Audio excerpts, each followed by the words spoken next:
fucking vetoing it. I'll allow you to respond. You have 15 If seconds. you were in my class, Mr. Hilton, you would learn. I didn't say I wouldn't vote for her because she's a woman. I think it hurts her chances because she's a woman, because gestures as society. California are actually working. They're not just people on the street. I think that's a bad take. With mental illness or people with drug or substance use. I wish you would've problems. said it It's like that, also though. Families who are fleeing intimate partner and domestic violence. It's Quit saying it people because who are you're giving double people the ability to use that up, excuse. people Yeah, who are living exactly. in their cars on our Which is, college again, why it's campuses. bullshit. Homelessness comes in a lot of different forms. I'm If we sick don't of fucking see the whole electing problem, people if we for demonize their them from one electability. perspective, Fuck that we'll shit. never be able Fuck to it. solve this problem. Should be Ms. shaming Porter, people for thank even you. bringing it up. Sarah allowed you to Yeah. respond to Mr. Hilton there. You have 15 seconds. Well, it's interesting to watch someone who has served as a talking head If someone on is a fucking, if Fox someone is News literally going to the program, point how saying government like, should oh, run. she's a He woman never or has she's a run person of any color, government in his life. I'm not voting And for her. it's It's because fascinating they to can't see that he fucking, can do all they these can't things, go but he's against talking about her not policies. collecting any revenue to be able to do any of this work. What's pissing It me off doesn't is add you up. aren't That out doesn't here work, but then calling me what shrill happens? and Be a annoying. talking head and not worry about the I tell Ghost he's annoying every day. Mr. Becerra, thank you. Bald dude is shrill and Steyer, annoying. the Yes. last time you were That asked bald dude sucks. to grade Governor Newsom, let me ask this question. We know you have a lot to say tonight, and we have a lot to get to. So let me ask you this question here. Mr. Steyer, the last time you were asked to grade Governor Newsom, you passed, saying that you hadn't followed his record closely enough. Are you ready to give him a grade on Also, homelessness? it's And Bernie what, Sanders. If anything, would you do differently? You have 60 seconds. So I'd give the governor a B Bernie minus on Sanders this. has 48% And I want to popularity. start with a simple statement, which is no one AOC gets has wet on the 34%. What I would do is And she has make 26% that doesn't know. people off the street, and if they're on the street, to get them off as fast. Obama's still 56% popular, only 1 in which is 7 why people Zoran is who doing comes that shit with him. starts So with it basically serious says mental like, health oh, problem, this either socialism stuff is bipolarism okay. or some sort of substance. So Elon's more popular Being on the than street AOC. itself is such a That's crazy. stressful, vulnerable, dangerous place that it Yeah, but creates he's more mental health unfavorable. for many He's people. overall more That's why I'm unfavorable. in favor of 26% of the population don't know who AOC is. Getting people into one room with a key, shared laundry and food.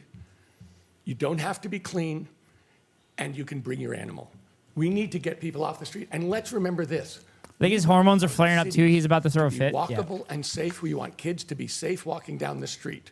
I call Lindsey Graham shrill and annoying. Yeah. To rejuvenate Ted Cruz. our inner city, Tucker to fucking make it Carlson. vibrant and Tucker fun, to Carlson. build Tucker more houses Carlson and is put shrill more and people. fucking annoying. And Mr. Steyer, I just want to Tucker clarify Carlson that last part. is when you likely said gonna get run for people off the president streets someday. Into housing, is that something that you would force them to do? You have Well, let me 15 say this. seconds. Lindsey Graham's a fucking warmonger and wart. Interim housing is Yeah, this. and he's shrill and People fucking won't annoying. do it. This is something Tucker with that actually whiny-ass is voice, yeah. designed to meet their needs, as opposed to the huge shelters or waiting 7 years to get them into permanent housing, which costs. Matt Mahan was saying it costs $1 million a key, and the numbers I've heard of between $750,000 and $1 million.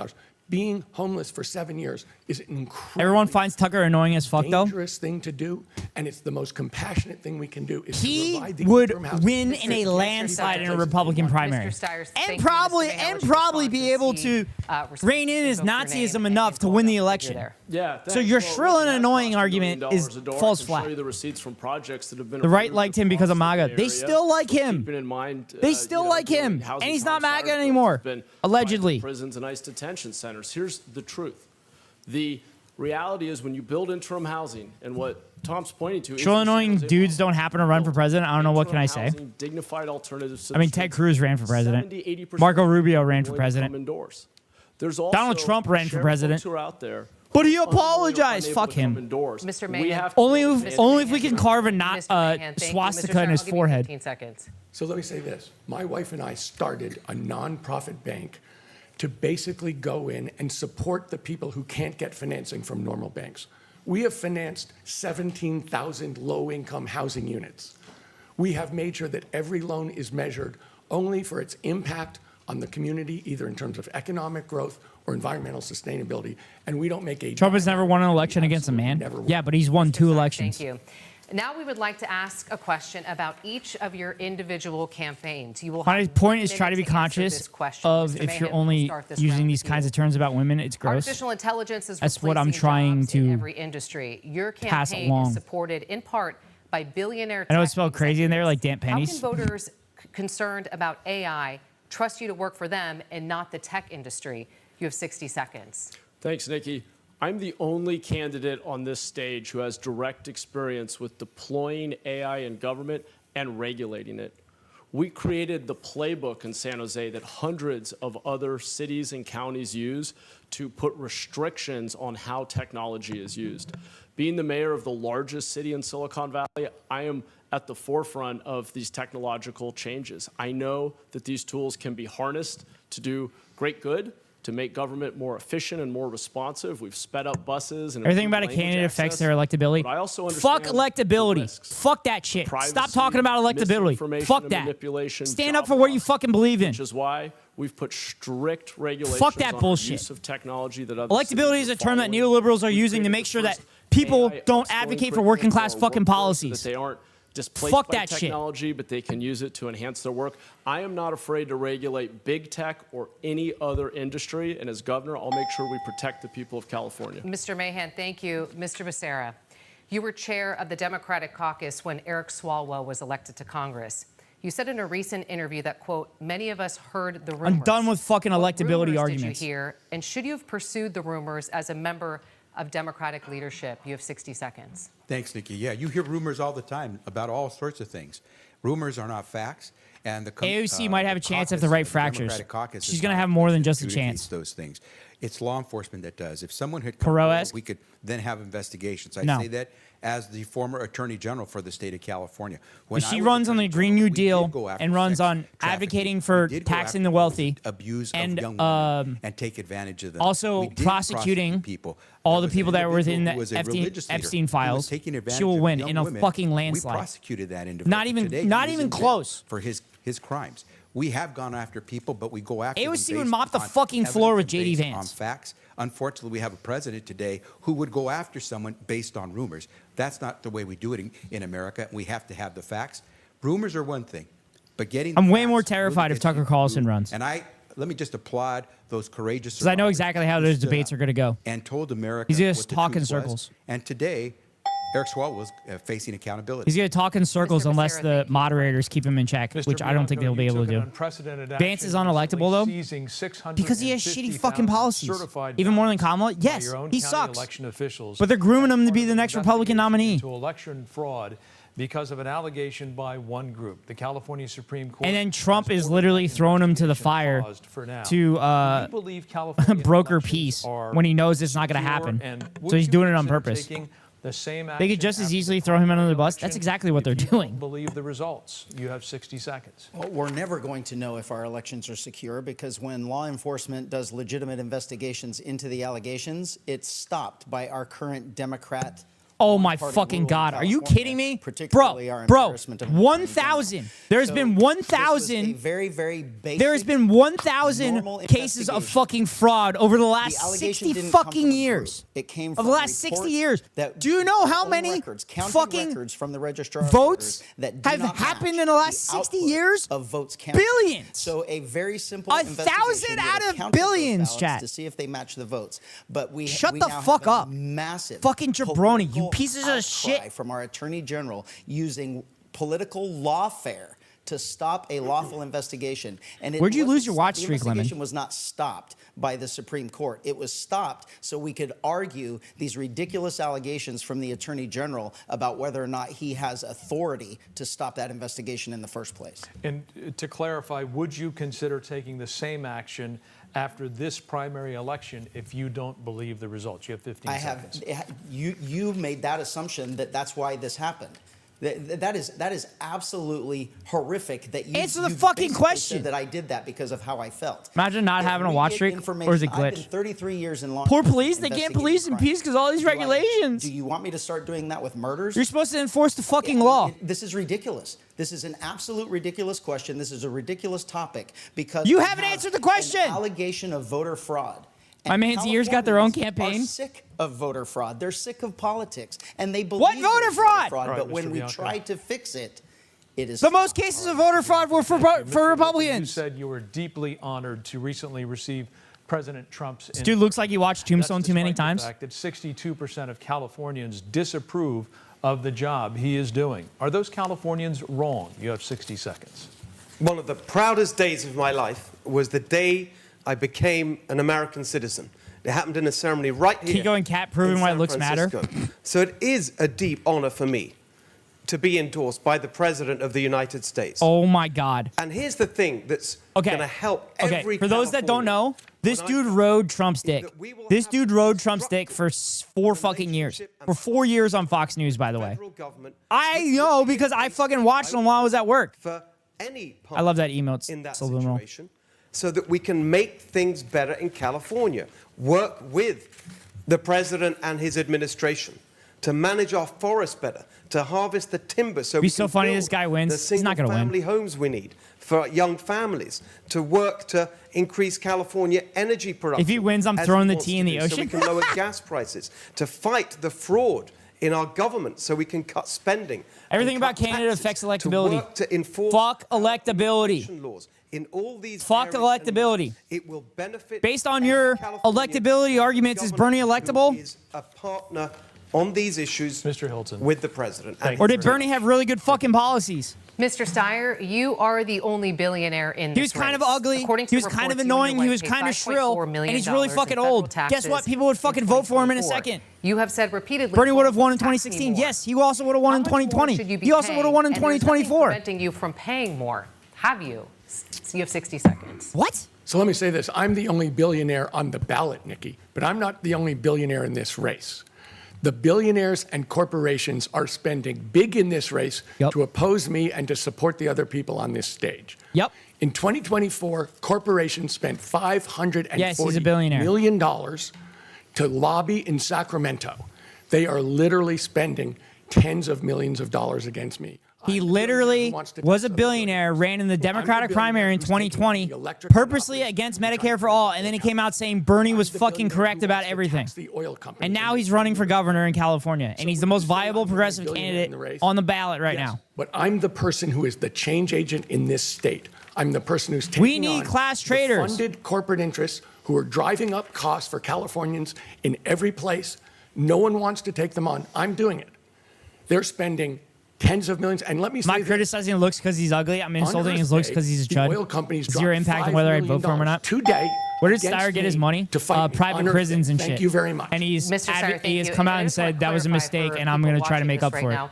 2 parts of the question. He's got the You said RFK tax voice me shake, more. not nearly How as bad as much RFK. more? And there's nothing preventing you Does from he have paying more brainworm too? taxes. Well, Have you? My He wife did. and I have said Wait, that I'm we sorry, will, what? that we will give the bulk of our money Did away you just while say, we're alive have and you in the paid, process of you doing it. want pay more more taxes? taxes. Have you paid more? I've That's said- not how that I works. believe What the people Say fuck? that again, Tom. What is We- this, a No, primary? Mr. Hilton, Yeah, finish. it's a California, Mr. Hilton, it's yes. a California governor election. It's a jungle One primary. person He putting pays more the money into lowest the tax system. rate of Mr. anyone Hilton, if you guys are on both this talking, stage. people at If- home won't be able to hear you. So If continue, one Mr. person Steyer. puts more money into the government, that doesn't solve it. Exactly. We need structural change. And in every one of the places where Californians What's he are saying? being ripped off, where it's impossible for them to make rent at the end of the month, Mr. Steyer, I'm thank taking you. on the special interests, and they're fighting back. What's a jungle Steyer, primary? Mr. Both Steyer, thank both you. parties, all parties run in the Steyer, same thank you, election. Frank. Ms. Porter, you've acknowledged All your parties interactions run in the with same aid election, and then the top with two, if none of them get to captured on 50%, go to the general election in November. were, in your words, a bad look, and that you We could literally done have no idea. better. I didn't hear what Ghost What said. have you done Saying is to Billy address kind of those base? concerns? Yes. And as Yes. a person who This is what I'm frequently saying. speaks about being a parent on the campaign trail, what would you tell your own kids if they ever faced a boss like that? You have. What are your thoughts on ranked choice voting? I apologize Tremendous. that day to that staff. Ranked choice voting is the best. Ranked choice voting is the best. It'll keep political parties from getting too extreme to the right, because both parties are to the fucking right. And actually, it'll give leftists an opportunity to potentially get a leg up over the establishment parties, and you'll be able to have multiple parties. Ranked choice voting should be adopted by everybody, because then the Democratic and the Republican Party will establishment will no longer exist. Ranked choice voting, but it's the most middle candidate that wins. Yeah, actual political middle, which is Bernie fucking Sanders. Pharmaceutical price gouging. Calling out a bank Billionaires wear CEO for Nike the fact sneakers, that yeah. Their employees couldn't pay for housing. Where's Ramsey Robinson? All of my accomplishments have come from my team, and I would say that if somebody is treating you rudely, you Who's should Ramsey speak Robinson? up. And that's what I would want my children to do, and that's what I did when I was being pushed again and again and again to he's probably not polling high enough. and defend Donald Trump when he was engaged in despicable actions. I wasn't going to do that for that reporter, and I will not do it as governor. Ms. Porter, Who do you thank like very here? much. And with that, we're going to take in my a opinion, short Tom break. Steyer. When we come back, We're going to ask the candidates about an exclusive report that shed new light on a battle between California. Tom Steyer is the most viable progressive candidate on the ballot right now. I used to love Katie Porter, but she's turned too much into Elizabeth Warren, socialist, but I'm a capitalist. And then she also has abusive problems towards her staff and whatnot.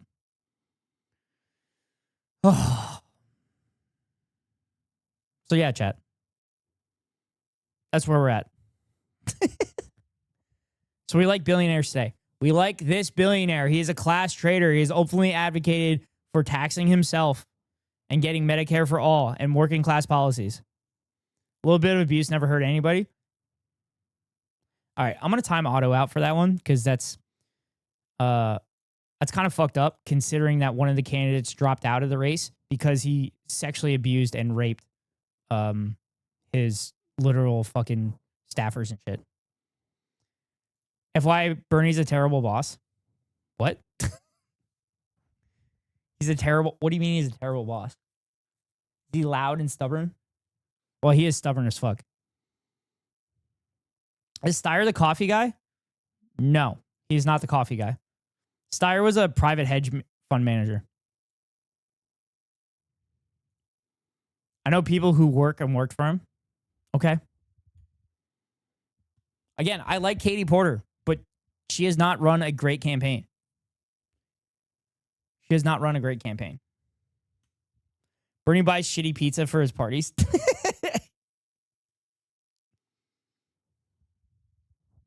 Also, I really like Bernie's second in command. You said Katie was bad to her staff, just saying Bernie too. Is Bernie throwing like staplers and shit at his staff? Bernie Tua.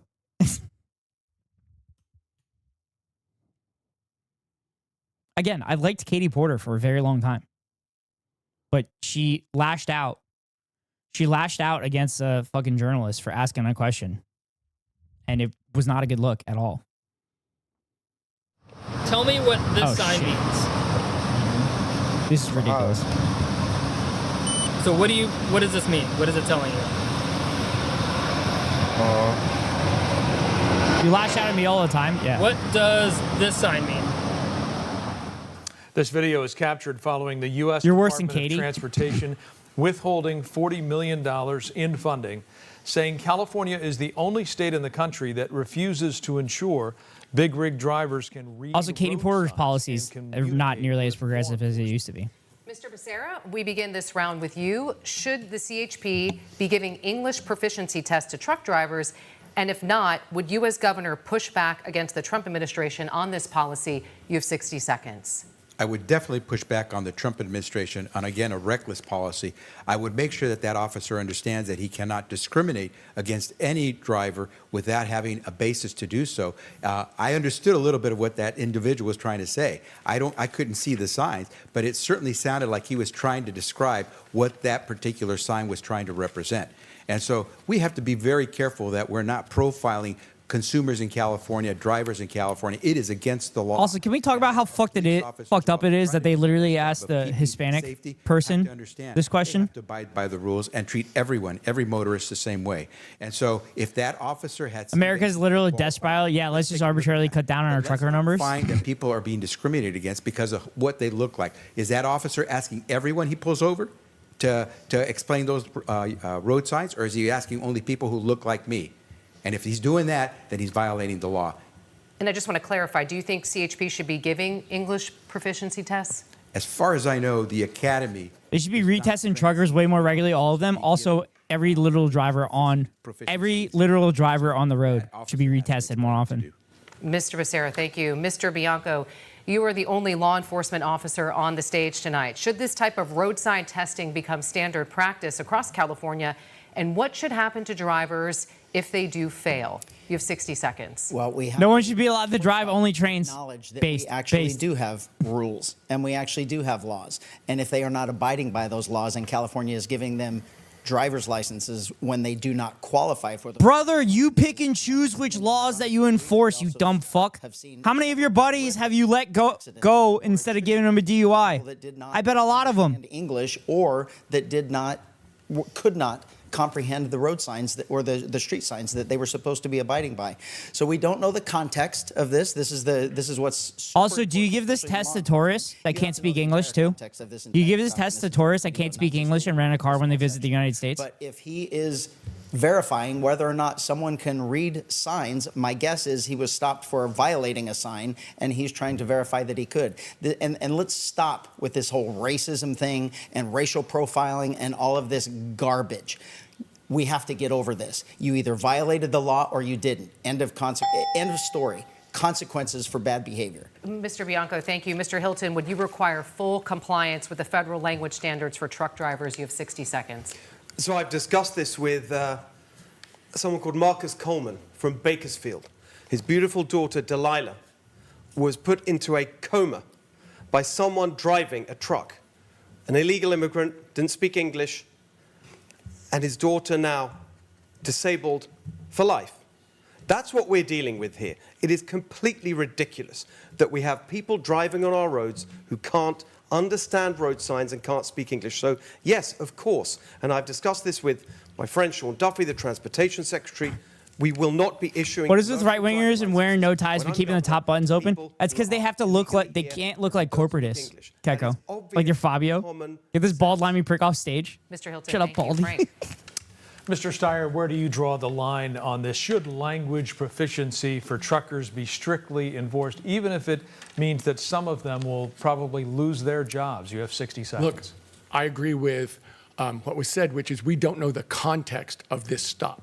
Good. But what I can say is this. Good answer. Racial profiling is illegal. This is a good answer. And in fact, this is a good answer. Picking on people based on the color of their skin in the state of California is illegal. Bring him back to the UK. Actually, don't. I'd rather not be near him. It involves prosecuting them for racial profiling, prosecuting them for violence against Californians and the supervisors, studying, investigating their detention centers, having legal defense funds for people who retest all professionals, put in those detention centers, and a Know Your Rights PR campaign.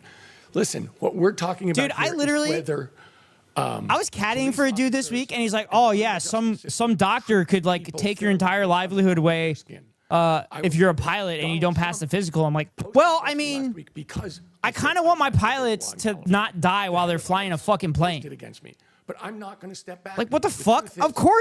Of course, if they're going to fucking fail the physical, I don't want them fucking flying a goddamn plane. California needs to stand up for Californian citizens every We have a competency crisis? Thank you. Yeah. Ms. Porter, same question. Do you believe that English proficiency... Never thought I'd say that, but while looking like Colonel Sanders, but wearing the sneaks with the suit. ...enforced for truck drivers? You have 60 seconds. I would absolutely fight the Trump administration because the job of the California governor is to protect Californians. And right now, that includes protecting them from Donald Trump. Protecting Californians also includes enforcing traffic laws. And we've seen sometimes a need for oversight in California. For example, we have seen that the Department of Motor Vehicles was not enforcing rules around DUIs and drivers who had convictions for that. I am stunned that Mr. Bianco would say to black and brown Californians and immigrants who are being terrorized and racially profiled that you have to get over racism. That's because he's a Nazi.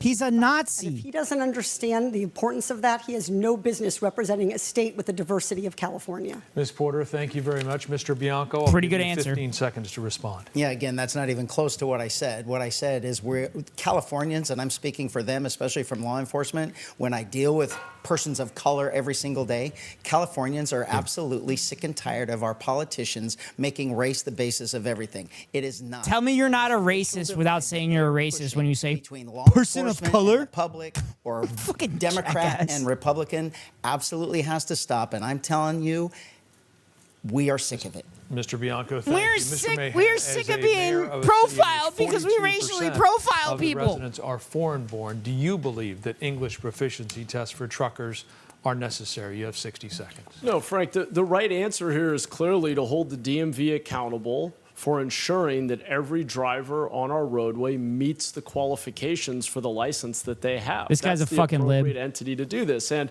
as Oh my the God, mayor he's of not such a only lib. one of the most diverse big cities in the country, He's like but German. the safest big city in the country. All the rules. Let me tell you. Give me the rules. what creates If we don't have real enough, public if safety. I don't think we have It's enough rules, rooted so in trust. I'm going to make more rules. People trust the law enforcement officers who serve the community. It means Oh my that God, he's residents are more pro-cop, likely to too. report crime, to serve as witnesses, to provide evidence. We made San Jose the safest big city in the country by building that trust between law enforcement and the community that they serve. That will be my priority as governor, but we should never lower the standard that agencies like the DMV enforce. As governor, I will also ensure that every state agency lives up to its responsibility. Clarification, English proficiency. Ghost, if you're not 15 pro-cop, why do you have so many Exams. mods?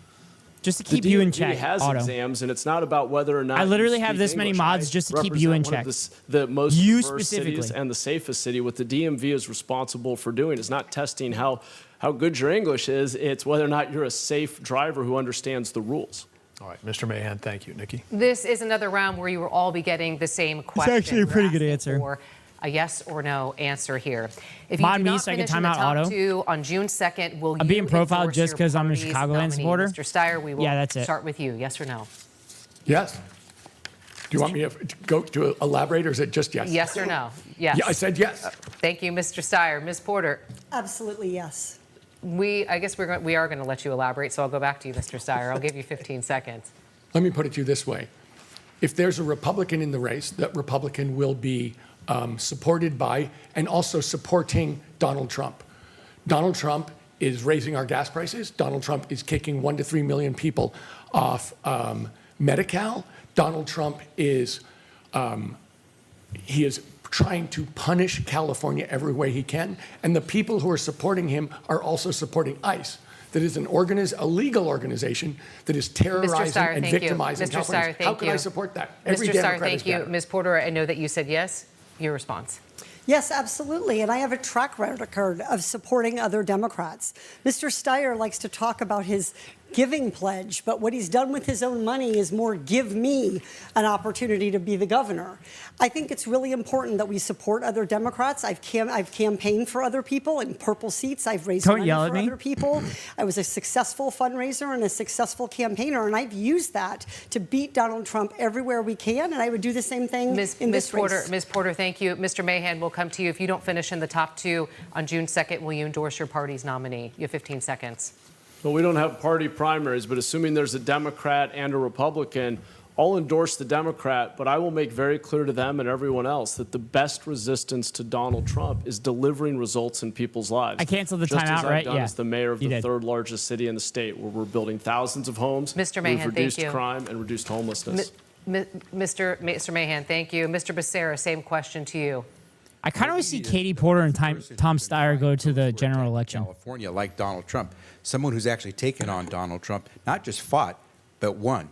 Not someone who just wants to fight to do more for housing, but has and can Didn't cancel the improve emotional lives of so many damage? people, has fought for better health care.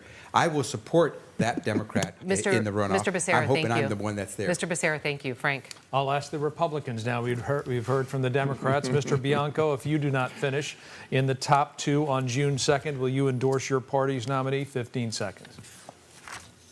The only people who are hurting California are Democrats. It is not Donald Trump. They keep saying Donald Dude, Trump because what the fuck? Democrat policies are a dismal failure. He has in one California. answer. They have He has one nothing to answer. point to. Democrats bad. Democrats I'm bad. not going to support my opponent because it's going to be he and I going to November. Okay. Thank you very much. Mr. Hilton, if you do not finish in the top 2 on June 2nd, will you No, not endorse now. your party's nominee? Not 15 now. Yes, I will, because we've had 16 years of one-party rule by these Democrats. It's given us the highest poverty rate, the highest unemployment rate, the highest cost of living in America. It is I don't think that's true. desperately time for change in California. It's time I don't for think some that's true. balance in our system. We have to elect a Republican. Even the question to as ask her governor this year. after Thank you very much. Nikki. Now we are going Democrats to are go bad, to though. He's our right. closing Yeah, he statements, is but right. That does not mean the debate is The over. bald man We is will continue pixelated to for be me because I live live in Japan. on our last 'Cause he half looks hour like of a our digital penis. channels 'Cause he looks and on like a YouTube. penis. To get there quickly, just scan the QR code on your left side of your screen. Mr. Mahan, we will begin with you. Closing statements. You have 30 seconds. Closing statements, chat. Thanks, Nikki.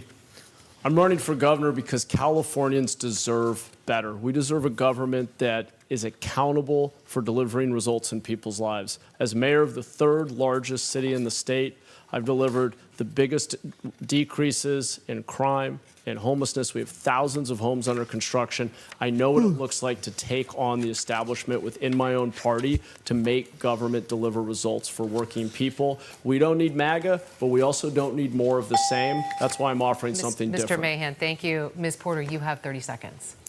California, this election is about who you can trust to fight for you.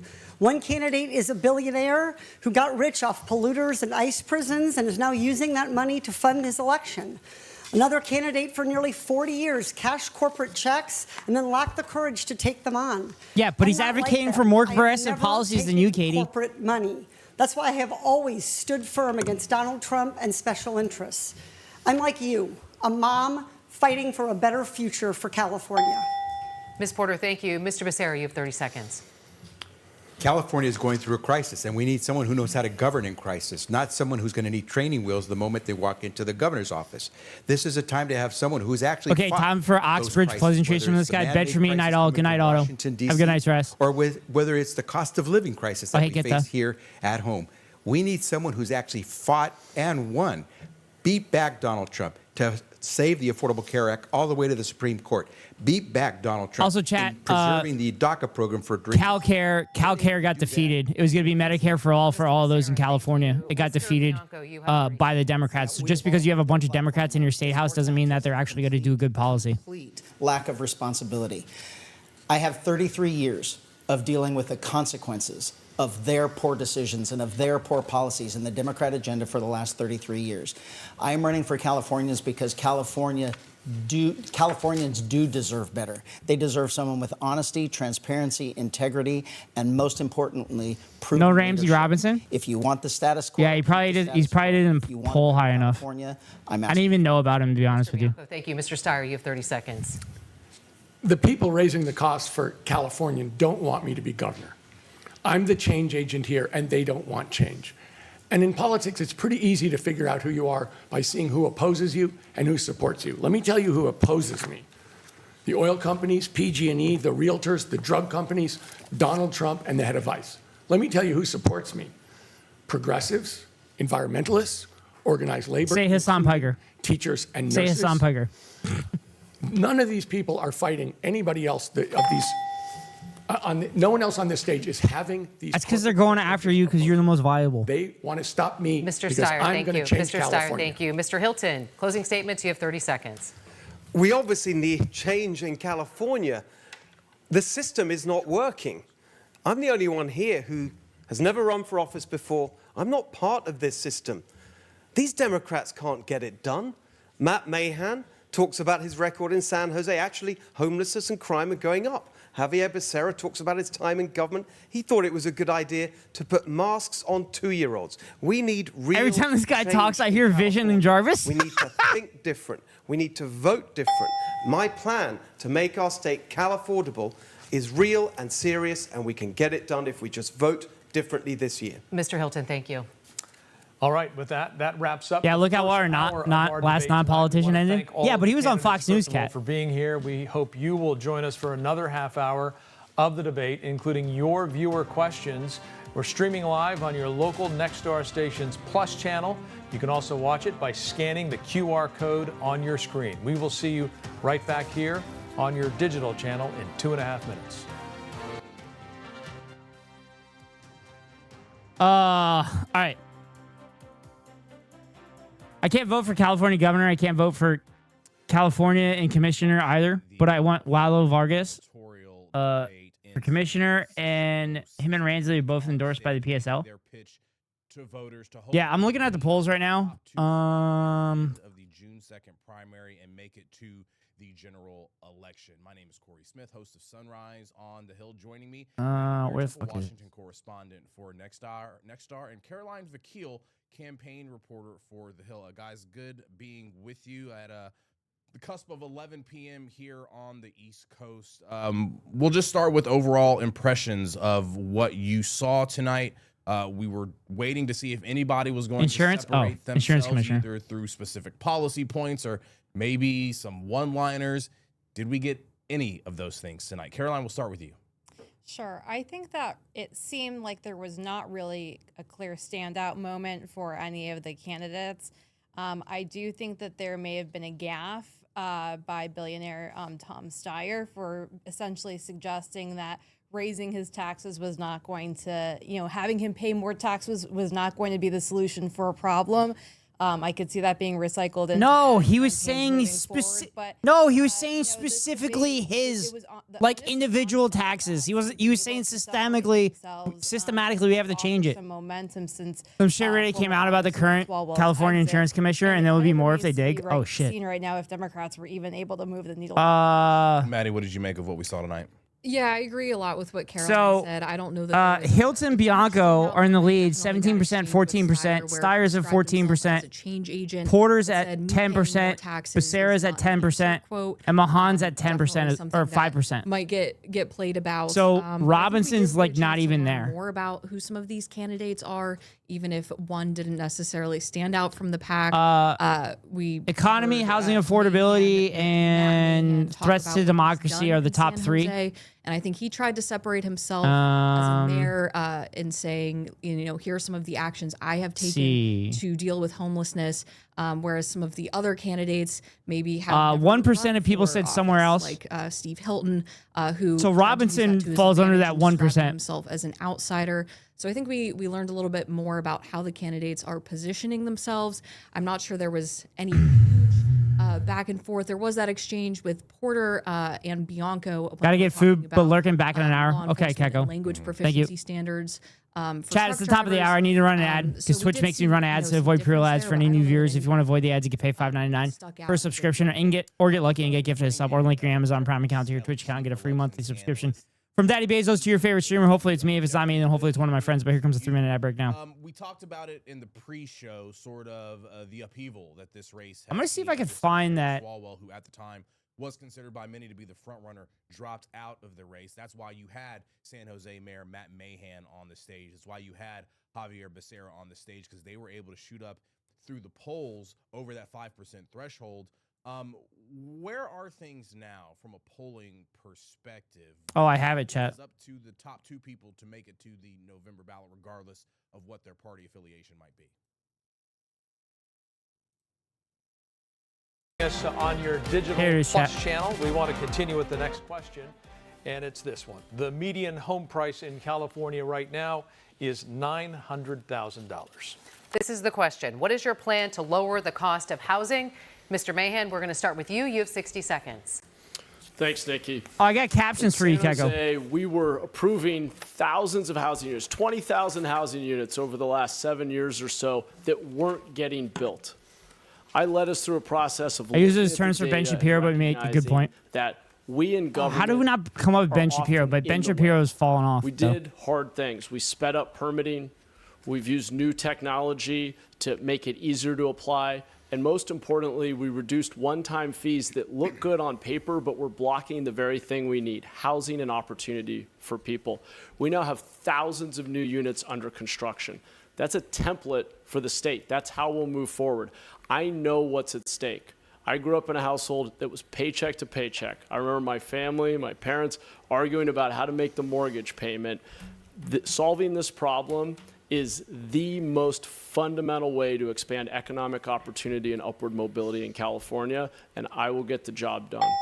Mr. Mahan, thank you. Mr. Becerra, same question to you. What is your plan to lower the cost of housing? You have 60 seconds. Well, we have to give those who build the homes the incentive to do so. That means streamlining the regulations and the fees that make it impossible to believe that they can make these these projects pencil out.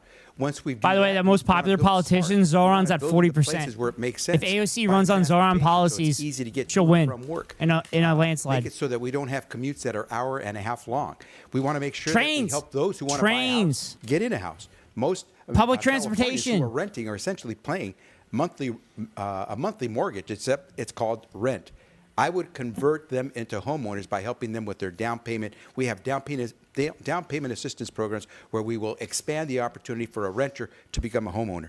And the next thing I will do is, in the first 100 days, I will make sure that we get all those projects that are essentially shovel ready to go. And there are some. Was that AOC above Mondani in that list, or just listed first? She was just listed first. Just need a little kick over the finish AOC line. had. I would make sure we. AOC had a tranche of money they need, or getting rid of some of the licensing AOC had 34%. Mr. Becerra, thank you. Mr. Bianco, favorability. same question to you. But 26% didn't know who she was. You have 60 seconds. We're going to all be honest about the problem. The problem is California state government. California state government created this housing problem. It is not that we can't afford a house. It's that builders can't afford to build a house because of the over excessive regulations on our building industry, along with the regulations are the problem. The regulations are the fucking problem. It's not the fact that literally the governor for the last 8 fucking years vetoed any affordable housing bill that came across his desk. As a third, sometimes more, depending on location, to a third of the price of a home to be removed off of that $900,000 price tag just by getting rid of the government red tape. Instead of 3 to 5 years, it's going to take 3 to 5 months to build a house. We will encourage our builders to build. When we take the restrictions away, builders build homes. We do not have a land problem. Yes, take the regulations away from building. Take the regulations away from building. Totally. Absolute must take away. Oh, what's the thing that happens every summer in California? Oh, fires? Fires? Maybe? Nah, we don't need regulations. Building industry will be removed. Mr. Bianco, thank you. Mr. Hilton, same question best case to you. scenario, if nobody gets 50%, would be Steyer and Porter. Steyer and Porter or Steyer and Becerra. Housing affordability in California. God help us. It was just rated the least affordable city for housing in the world. That is completely the wrong answer. The right answer is my plan, which was the first plan that I put forward in this campaign. Number one. Did he talk about the state of California and then mentioned a city? This outrageous hidden tax on housing. They call it impact fees. It can add up to 20% to the cost of a home. Secondly, we have to reduce the extreme environmental regulations that make it 3 or 4 times. Oh, is that just an environmental impact of building? Same home in California as in neighboring states. Number 3, we have to end the exploitative union lawsuits that are filed to block housing that extract project. So getting the cops saying it would be him and the Brit. So much higher. And number 4, we have to end the war on impact fee is a fee that is imposed by local government within the United States on the new proposed development project to pay for all or a portion of the cost providing public services to the new development. Thank you, Mr. Mahan. I'll give you 15 seconds to respond. That's fucking. That's a good fucking San Jose has been the most fee to have. expensive city in the country since before I was born because of all the jobs created there. I know that. Wait, genuine question. Like, what happened to the Phillies? Because like they were good last year, right? Yeah, and they forgot how to hit. They forgot how to hit and forgot how to play defense. They're very fucking bad. Gold. Reduced fees, sped up permitting, and now we have thousands of homes under construction. Also, the Phillies are notoriously bad at the beginning of the year. They're very bad in April, and that, like, historically speaking, they've always been bad at April. And the number one problem there is housing. And I've seen people who have full-time jobs who are still having to live in their car. But if we're going to solve the housing problem, and I've said we'll build 1 million units, it's not a silver bullet the way some of these people are suggesting. It's silver buckshot. Yes, we have to shorten permitting and make it less expensive. We made a first step on it last year. We'll make more. 2, we have to redo zoning so that we build denser and around public transportation. 3, we need to actually drop the cost per square foot of building. There are ways to do it. Chat, remember Karl Marx and Engels were literally class traders too. Drops the cost per square foot by 1/3. And lastly, one of the biggest reasons it's hard to build houses here is the cities and counties don't want it because they can't afford to take care of the people who are in the houses. I've said on day one, I'll call for a special election to close a corporate tax loophole. That will fund it. That will get the cities and counties on our side. The realtors are mad at me. They're fighting me. But that's the only way we drive down housing costs Mr. for the people Steyer, of California. Mr. Steyer, thank you. Ms. Porter, same question to you. What is your plan to lower the cost of housing? You have 60 seconds. I answer your question in a Housing second, is Gold. personal to me. I've sat across from thousands of Californians who are facing eviction or foreclosure. When I served the state of I California think she lived for in her 3 car years under then Attorney General, at one point. now former Vice President Kamala Harris, and I held the big banks' feet to the fire for predatory lending. I've also questioned CEOs of big banks about how the huge slice that housing takes out of their paycheck. Housing has been my #1 issue since I launched this race, and I have the deepest background in housing policy of any candidate on this stage. The key is to build faster. If we built at the same speed in California as states like Colorado, we could take 10 or 20% off the cost of housing. That's real money back in families' pockets. It's not a couple bucks, it's hundreds of dollars. I just want to comment, Mr. Becerra, you have all these lovely plans, but there are never any numbers, any revenue plan, any details, anything that pushes on the status quo. It's just all due, but the how, the why, the how much, it's all missing. Ms. Porter, thank you. Mr. Becerra, I'll give you 15 seconds to respond to Ms. Porter's comments. It's very rich to hear from someone who's never had to actually run a government. I have had to balance 4 budgets over the course of my time as Secretary of Health and Human Services. A budget, by the way, that was larger than the budget of the state of California. When I was Attorney General of the state of California, I had a fight, whether it was a corporate attempt to try to take advantage of Californians or whether it was the Trump administration. I got in and I filed lawsuits. They weren't frivolous lawsuits. I won most of my cases because I knew how to put down the details and the facts. So it's easy to say you haven't done this. It's easier to prove that you actually have. May I respond? Mr. Becerra, Ms. Porter, we have to move on. We have a lot of questions that our viewers have for us next, and Frank is going to move on to those. Gold, is that Vort Smith stuff? Little time. We want to turn to some viewer questions that we But like y'all didn't lose everyone or anything, right? Yeah, we didn't lose anybody. But there's no protection for Bryce Harbor right now. Wants to know what is one And the 4 hitter is really bad. They're not getting any production out of the 4 spot. in your first year. The Mets won. Porter yells at her employees like my boss yells at me. Yeah, Irish knows people that worked for Bernie and said that Bernie isn't a great boss either, which I'm not really shocked. He's an old, stubborn man. Because I believe it is time that Californians had an understanding of why so many of them are paying so much for both of those charges that they have when they have a home. It is time for us to get behind the curtain and understand why these industries are charging Californians so much, and in some cases dropping Californians from their insurance policy without explanation, charging twice as much. It is time for us to freeze those so Californians benefit. Mr. Becerra, thank you. Mr. Bianco, you Lemon, why did you write Hamas ad? Why did you write Hamas ad in the chat? Are you doing ads for Hamas? Safety systems and broader issues of mass surveillance. You have 30 seconds. That is also like the fucking funniest thing ever. Proponent of flock camera systems and not flock, but the type. You get one, huh? The ALPRs for law enforcement. That was fucking hilarious. Law enforcement. That Lemon's like, oh, Gold, congratulations on your VIP badge. And Lemon's like, oh, I got one too. We don't know you're driving the car from those license plate readers. Oh, the Nabisco Nilla wafers. I thought you were talking about the Vortman wafers. To find criminals who use vehicles for that. Mr. Bianco, thank you. Mr. Hilton, you get the next question. This is I didn't realize you were talking about these. Los Angeles, who wants to know. I thought you were talking about schools. You have 30 seconds. It's an absolute scandal that we have just under half of our students can I thought you were talking read about these. grade level for math. It's 35%. I thought you were talking about these. We're going to learn from what works in other states and around the world. The best way to teach kids to read phonics. We're going to have that in every phonics? School. The most Bro's talking about phonics in 2026? Third grade. Just as Mississippi has done, we're going to make sure we're going to give you help over the summer if you can't. But if you Wait, if did you he don't say meet increase the test, birth rate? You repeat the grade, and then you can move forward. And we're going to hold teachers and schools accountable for their performance. Thank you very much. Just like Mississippi. Mississippi is literally the 50th state in education. What is your stance on remote work? But you know Gold is literally sitting on a pile of gold? I know that. That's why VAP Gold. Remote work is enabling Be people more like Mississippi, not yeah. to make these huge commutes. And it's We shouldn't be trying to do anything Mississippi's doing in terms of education. 100%. The roads. So I am Mississippi. a supporter of remote work. I'm obsessed with Vortman ones. Yeah, the Vortman ones I eat way too much of, which is why I can't buy them. There's reasons to Can you be in do the the office exact that involve opposite? human interaction. Someone tag that Kender involve Frog. Is Kender mentoring, that Frog in here? involve the growth of young people. So when you're running an organization, yes, you have to take into account costs, but more than that, you have to account for the human growth. I'm not even allowed to go to Mississippi. The Mr. Steyer, chance of thank you. infection there is so high. Toby from Costa Mesa wants to know, do you agree with schools not notifying parents if their child identifies as a different gender? Oh, You have my 30 God. seconds. It is between a parent and a child when a child chooses to have that conversation.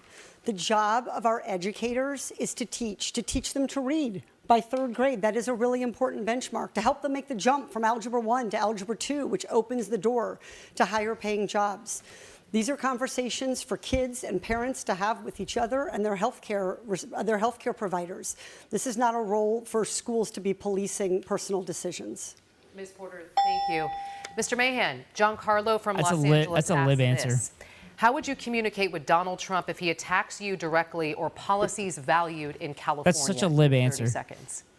Well, just as I've done as mayor of San Jose, when the Trump administration threatens California's people, our funding, our values, I'll fight back.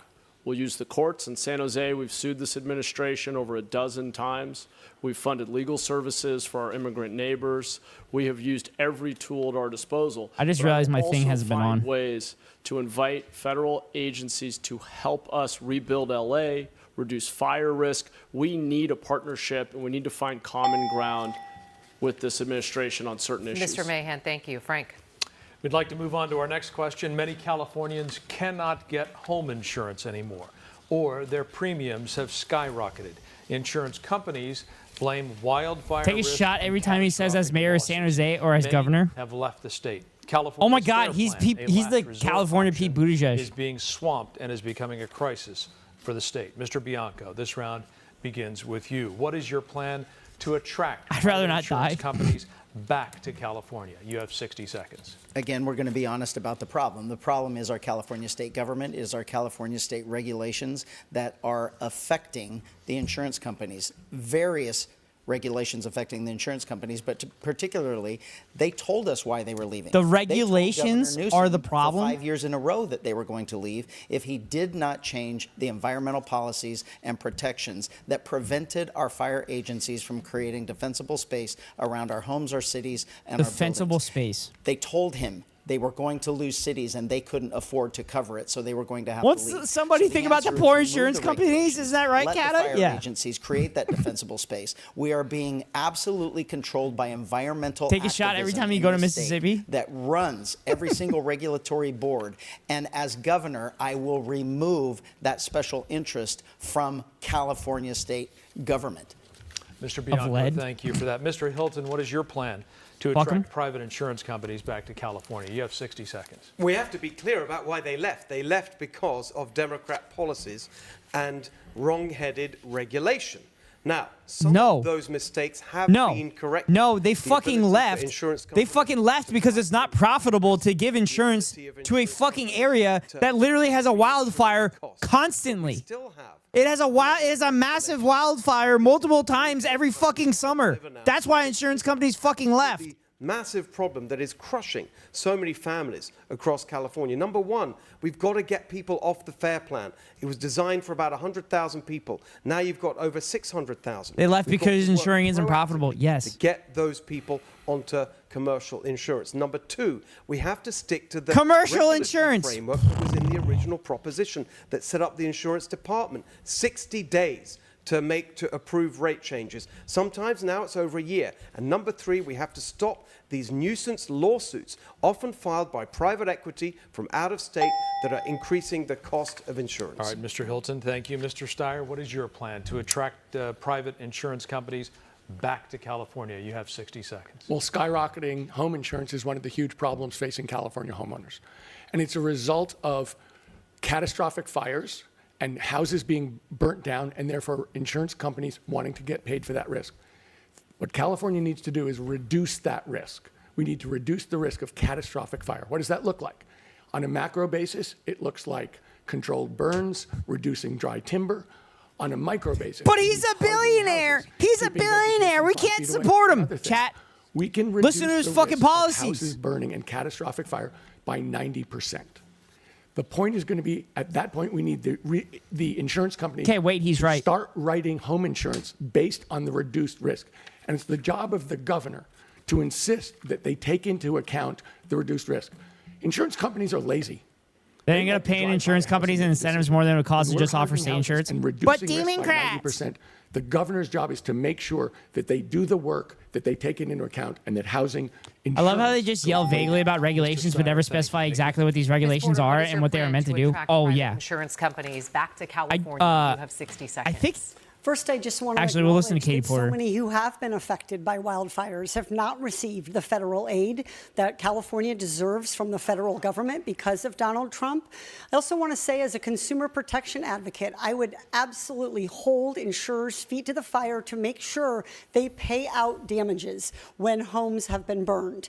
I think the solution is to have more insurance companies and more competition, but they're going to do that. Chat, do you see what I'm talking about by Katie Porter? Risk. We cannot afford to not act to reduce wildfire risk. We all lose. Families who lose their homes more than others when we face these kinds of catastrophic She's taking the Elizabeth Warren path. So fighting climate change and fighting wildfire risk is ultimately how you reduce the number Again, of I people fucking loved her who to are death. forced onto a fair plan that is unstable and not financially sustainable for taxpayers.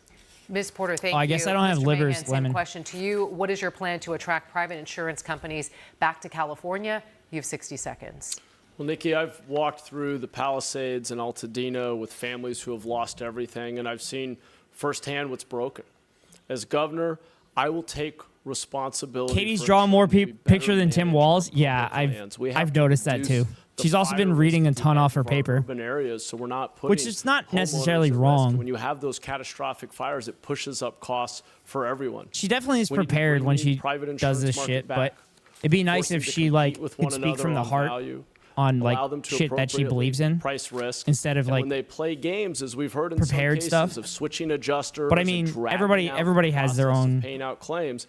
They must be held accountable by the state, and I'll make sure we do that. I don't. Mr. Mahan, thank you. I'm not Mr. against Becerra, it, what is but your plan to attract it'd be nice to private see her speak. insurance companies? Was Hassan back to getting the state shit of for who he's California? backing in the You have race 60 again? seconds. Yeah, Tom Steyer. I won't be as lenient as some of Who's the literally had the responses best you've heard. policies this whole I time. believe that it's time that we get behind the curtain and find out how these insurance. Is he wearing companies are Panda operating. Air Forces? Because there are still people in Altadena and Pacific Palisades you would know better who than have me, Gold. not been paid on their claims. Billionaire one? From Yes. Back in January 2025. That is ridiculous. Every month they paid their premiums. Some people had Did never Tim Walz filed draw a bunch of pictures in his When debate? they finally filed this claim for these wildfires, they Was Tim still Walz can't get writing a lot in his answer debate? to the question how much they get and when they'll get it. That is not right. We should hold their feet to the fire. I'll make sure that we take on all the issues of wildfire mitigation. Sure, you have Is this the governor debate? Yeah. We have to make sure took we notes don't have all the time? developers building in high risk. I don't remember. We'll do all those things. I was so But pissed first and off. foremost, I was so insurers pissed off owe that like those it was consumers, very obvious those that the those Kamala Harris paid debate, people who paid their premiums, responsive. or the They Kamala paid Kamala their Harris premiums. They campaign, are owed a response put a leash on their him claims. and put a It's muzzle on him. ridiculous that Because there people was have had shit to that he wait was talking more about that than he a was year. very That passionate is not about, the way and then you you'd see him customer- realize, oh, I can't talk about this, and then he would stop. We're going to move on to our next topic. It's weird. That Freight is holding social someone's media feet to the and fire is our kind of children. fucked. A Yeah, it's California technically jury torture. Found Meta and And he said Google on Hassan's negligent stream he didn't know what a ordering genocide paid was. damages Yeah, that was for not great. designing addictive social media that Steyer is contribute really to by far the best of them. mental Yeah. health issues. Would you support a law that bans social media usage for kids under 16 years of age? This is going to go to each one of you. Also, the other thing is California has a 30 seconds. So as the father of two teenage has a referendum children, I know where you can remove very well. you But can actually it's you an can issue that I've been thinking you can about basically vote out the person that you've voted into advocating on office for many years. at any point. 11 years You just ago, need to get in like my a certain number of book review in signatures, 2015, and like you could that get was every published. I made like the California argument Republican that to sign it. It's not just the apps. It's not just the If platforms. Steyer it's the backs screens away from his themselves. policies. And that we should set a social Who is the norm community mad at that Hassan for not children endorsing under and said? 16 should not Javier have a Becerra. smartphone. That is my position now. He's the I second think one from the that left. Every parent in their heart knows that it's wrong. Kids do not need smartphones. But he worked in the Biden administration, Clarify that and on he's the been social saying some media very side, libbed up shit. Yes or no, banning it for kids under 16. I think it misses the point, honestly. I think that. Or he we've was got trying to get the talk heart about of him. The problem, and that's the devices. on the But streets. Ramsey Robinson is the person that Hilton, Kidda thank you, and Mr. Lemon have been talking about. You support But he's not on the law that stage, bans probably because he hasn't social pulled high media enough. usage for kids under 16 years of age? You have 30 seconds. But if we had ranked choice voting, you could vote for whoever you wanted. It's been clear for a long time that young people have significant mental health issues as a result of social media. And we have counted on the companies to police themselves, and that has definitely failed. And let me say that as AI is here, artificial intelligence, that is something else which very much threatens the safety and health of our Katie children. Porter. And it's going to be Katie Porter has always done well in settings like this. Are addicted to their artificial intelligence. But I don't know, man. She just more than their real friends. And she had that video with the journalist where the journalist asked a question she wasn't expecting, and the journalist pushed on it and expanded on the question. And she had like a little bit of a crash out. I'm like, no, I don't like that. You have 30 seconds. Yeah, as a mom But then, like, of 3 she's taking a turn teenagers, I towards will say the, that like every the kid Elizabeth is Warren different. route I of definitely have a kid, I won't leftism, name and him that's like here, still who's doing a enabling good job capitalism. with moderating social media, using it occasionally and in ways that have been helpful. I have another kid who's I mean, she was constantly fairly told to put her progressive, but device she wasn't down, and like when needed, I Ayanna take it Pressley away. or I do Ilhan think Omar we need or to hold Rashida companies Tlaib. accountable Progressive. when their products produce harm.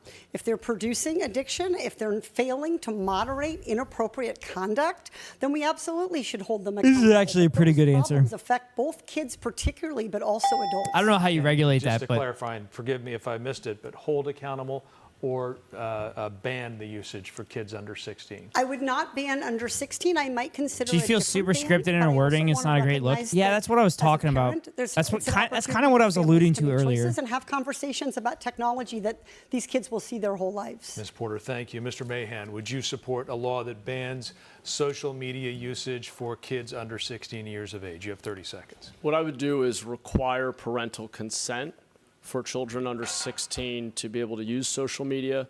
I would also ban cell phone use during the academic day in public schools all the way through high school. No. I think it's No. destructive to give kids That's bad. products That's that bad. their brains aren't fully developed and able to use safely. And so I would put those restrictions in place. I think That's parents bad. should have ultimate control in this situation. bad. My wife and I are raising 2 little kids. They're 8 and 6 years old. Unpopular We politics, limit bad screen politics, time. yeah. Mr. Mahan, It doesn't feel same natural, which isn't clarification. necessarily You like say fair to require judge, parental but it does consent. impact perception. Are you yes or no on banning it under the age of 16? The reason I would require parental consent under 16 is that there are lots of educational tools that may have social components that might connect students. There could be applications that make sense, but parents should have control over those decisions. Right. Mr. Mahan, That's thank actually you. good Mr. policy, Becerra, but everything would you he said support a after that law was bad. That bans social media usage for Requiring kids under 16. parental 30 consent is dangerous for kids in abusive Addiction households. is That's fair. dangerous.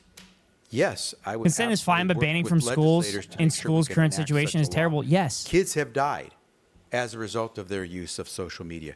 Kids Yeah, are literally there's going school into shootings this constantly. Teachers would hate it, kids would hate it, spiral parents downhill would where hate they're it. not doing Yeah. anything but I actually playing like with their teachers phone. that It have, is time like, for us to hey, act. And I will tell you as a just put your former phone in Attorney the General, thing.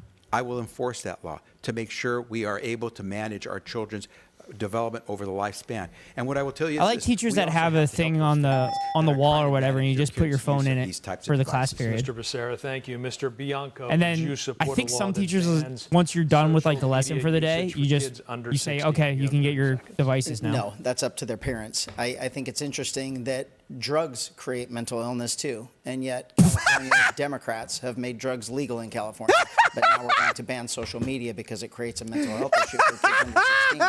We know it creates mental health issues for adults. Oh my Social God. media is not a good thing Oh for us to my be God. spending 12 hours a day on. But it is up to parents. But what they want drugs to do with create their kids. mental It's health not up to the problems, government too. to tell them what their kids We are going to legalize do. drugs And here. I agree, there are far too many educational benefits to these platforms than there are dangers, but it's up to parents. All right, Mr. Bianco. Oh God. Time's winding It's up down. to parents. So, as we like need them say to on have TV, we're gonna switch ultimate gears and control, answer just the like lighter me as a cop questions, so needs to have people ultimate watching can control. get to know you on more of a personal level. Keep your answers a bit short here, but since we're on a streaming platform now, we want to know, what was the last streaming show that you watched? Mr. Steyer, we'll start with you. I think the last streaming show I saw was probably Marshall's. Marshall, streaming show It with was, Marshall. you know, Okay. Yep. Miss Porter, last streaming show that you watched. I took a lot of heat from my kids for this, but I was watching Heated Rivalry. Okay. Miss Porter, thank you. Mr. The Mahan, fuck he's last on about? streaming I show that don't you know. watched. LTV pick, but okay. I don't know what Kerry Marshall is. Russell, I think it's called The Diplomat, The or Diplomat. something. The Diplomat. Yeah, it's pretty good. Mr. Mahan, What's Marshall? thank you. Mr. Becerra, last streaming show that you watched. I wish I could tell you that I have time to watch streaming shows. I can't tell you that I'm much of a TV Marshall's watcher. is the Becerra, thank you. Yellowstone Mr. spinoff. Bianco, last streaming show that you watched. Yeah, I don't stream and Propaganda. I don't watch TV. Okay, Mr. Bianco, thank you. I don't Mr. watch Hilton, last streaming TV, show that you brother. I don't watch Right now, TV. Are you serious? one of my sons really enjoys that, probably more than the rest of us in the family. But it's been good fun to watch together. Mr. Hilton, thank you. What did Thanks to Steve all of Hilton you. say? Thanks to our candidates for You gotta being lie in that here, situation? this evening. And I maybe don't you wanna watch say TV. that, oh, I'm sorry. Did we not Yes. ask someone? Yes. No. Okay, we're ready Everybody to go. got their I answer thought in. we missed someone. We want to make sure we know what you're streaming. You gotta That lie in that wraps up- situation. wraps up our Gold, debate gold. for He's a tonight. cop. He can only lie. Stay He tuned, can only lie when it comes for to the cop spin room functions. That's happening right here Actually, in the that's not studio. true. He lies live about everything. after the break. So stay tuned for that. He can only lie on your oath. We Yeah, want that's to it. remind everyone at home, ballots for the California primary election, they start going out very soon on May 4th. And of course, Election Day is on June 2nd. We thank you for watching. Okay, that was kind of entertaining.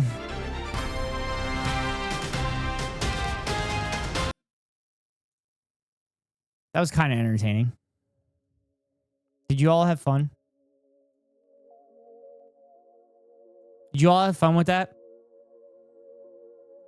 Also, do you all see now why I believe Tom Steyer is the best choice in that race as far as progressive and viability?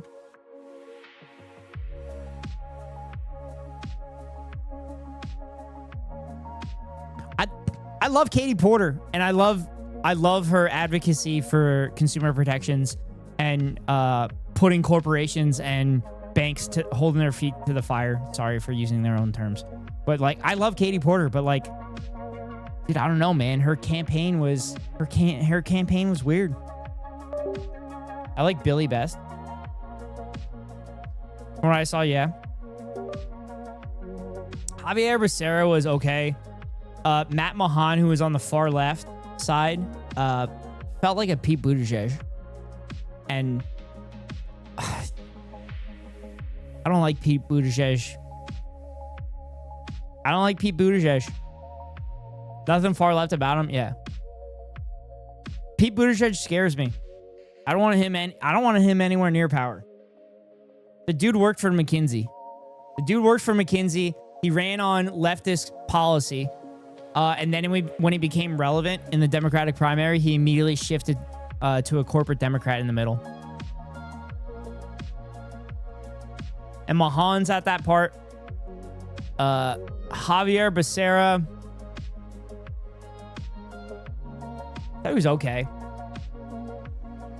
I thought he was okay. But like out of my choices, Katie Porter's answer about the insurance companies having more competition, I did not like that answer at all. Pete do political consulting for them or like retail? Retail. He did retail for McKinsey. For those that don't know who McKinsey is like a corporate consultant that comes to businesses and basically tells them, okay, this is how you make more money. Just fire 10,000 people. Pretty much. He competed with my dad. My dad was BCG. Yeah. They basically come in, do a bunch of like investigations on their books and everything, and then come in and they pretty much always come to the same conclusion. Oh, you need to fire 10,000 people. Or something like that. And then the stock prices go up. And then on top of that, there was bread fixing. There's potential bread fixing prices scandal that Pete got held up where like the New York Times was actually pretty critical of it. Also, let me show you the Katie Porter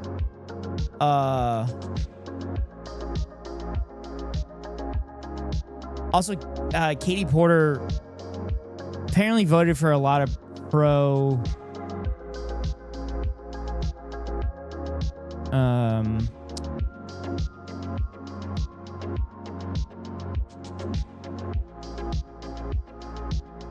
I mean, Steyer didn't really give a good answer on Hassan's broadcast as far as the genocide. I think he was asking for like syntax and being like, oh, what's the definition? Which is, no, that's not the right fucking answer.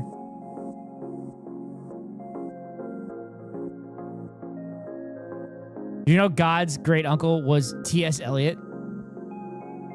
They've been the main consultants making the 3D fantasy presentations to Saudi princes about the line and other absurd projects. Wait, McKinsey's been doing that? My dad left because it felt like he was selling his soul every day, which he was, and I told him that. But to his credit, he did his best. Like, do actual stuff to make things better across the board. But, like, there is no doing good in that job. Gold's not God's. Oh. Oh, you said Gold's. My bad. McKinsey's, like, extra evil. Yeah.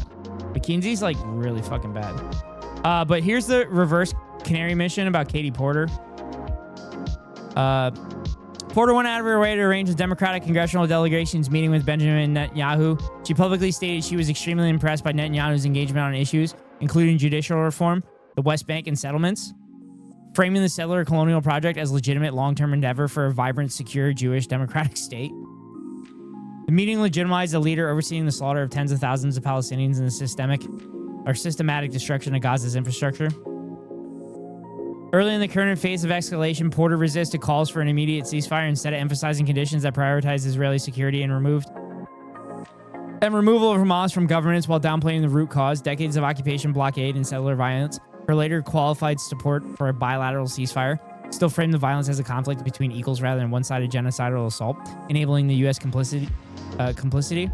Porter's actions form part of the consistent pattern among U.S. politicians who launder atrocity, propaganda, and manufacture consent for continued arms shipments and treat the displacement of Palestinians through Aliyah, the racist settler colonial importation of Jewish individuals to steal indigenous land, as remarkable or even positive. By refusing to center Palestinian liberation and instead bolstering Israel's impunity, she contributes directly to dehumanization of Palestinians, a perpetuation of apartheid, and the obstruction of accountability under international law. Yeah.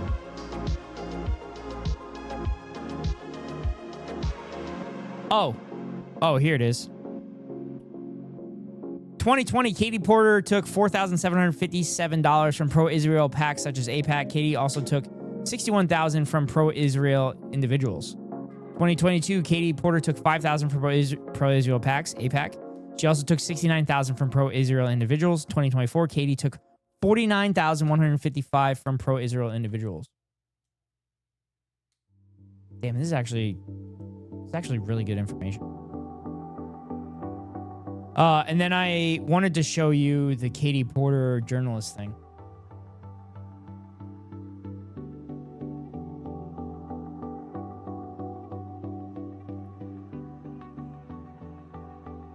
Although BCG was the one that did the Gaza aid, like cattle killing shit. Jesus fucking Christ. My dad knew the guy that was in charge of that, said he was a real piece of shit. Holy fuck. Oh, chat, do you want to see something funny? AI is broken.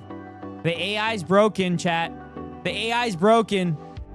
Katie Porter refuses to answer question. October 2025, California gubernatorial candidate and former rep Katie Porter drew 11111.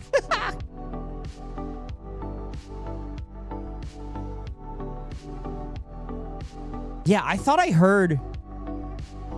I think when that humanitarian aid thing was happening, I think The Intercept and Dropsite News did a report on it, and I think I found out that they went to a consultant firm.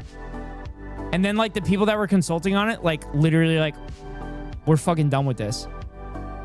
They said, like, we're done with this. Like, we can't support this. They walked away from it. Which is crazy. It's crazy that a McKinsey-like entity walked away from that.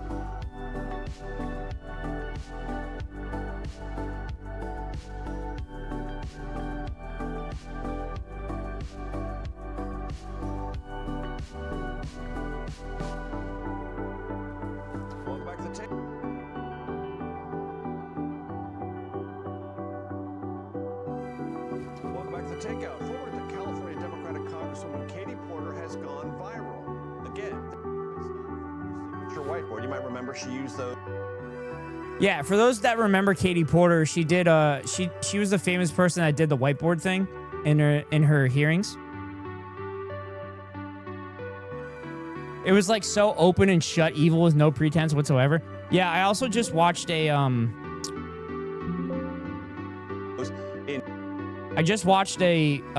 Instagram reel where they were talking about it, and those things have literally turned into like Squid Games. They have like a green light and a red light.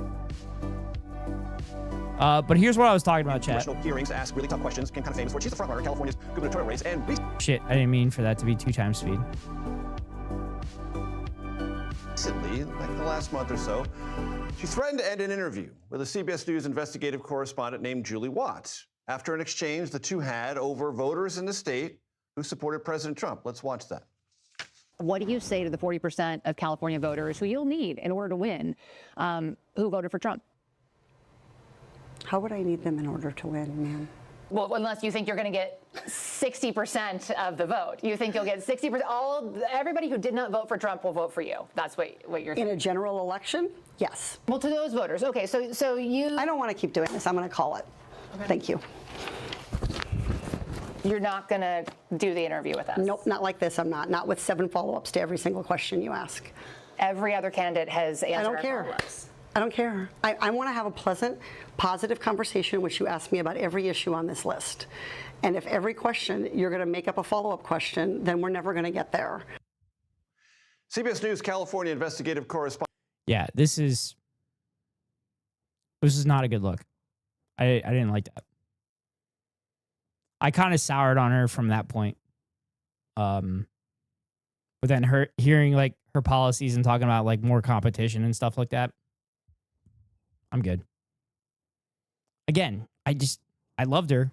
She was so good at like consumer protections and like shitting on corporations and banks and stuff. But I don't like how pro-capitalist she is. It's the same thing with fucking Elizabeth Warren too. Sometimes people just need to stick with what they're good at. Yeah. Now, I do think she'd be better for California than most of the people on that stage, but like, can't defeat capitalism with more capitalism. Don't let her govern low bar. Low bar, yeah. Yeah. That's what I was talking about. That's the interview I was talking about. Here's the reel I was talking about the Palestinian aid workers. And you have the red light. Green light. Green light. And that's why people have compared it to the Squid Games. Green light. It's sick. It really is sick how it's been done. I've been to numerous war zones all over. Never in my life have I ever seen anything like this. It's insane what was done. It was straight up war crime. It's straight up murder. I've been in active war zones. I've never heard as much gunfight and ordnance being dropped as I've seen over there. It's non-stop. So that's that aid thing that we were talking about. I'm assuming this is the stuff that BCD helped out with. GLHF.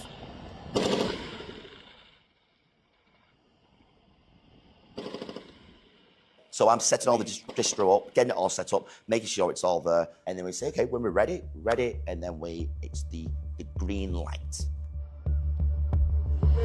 Yeah. Activate green light. Green light.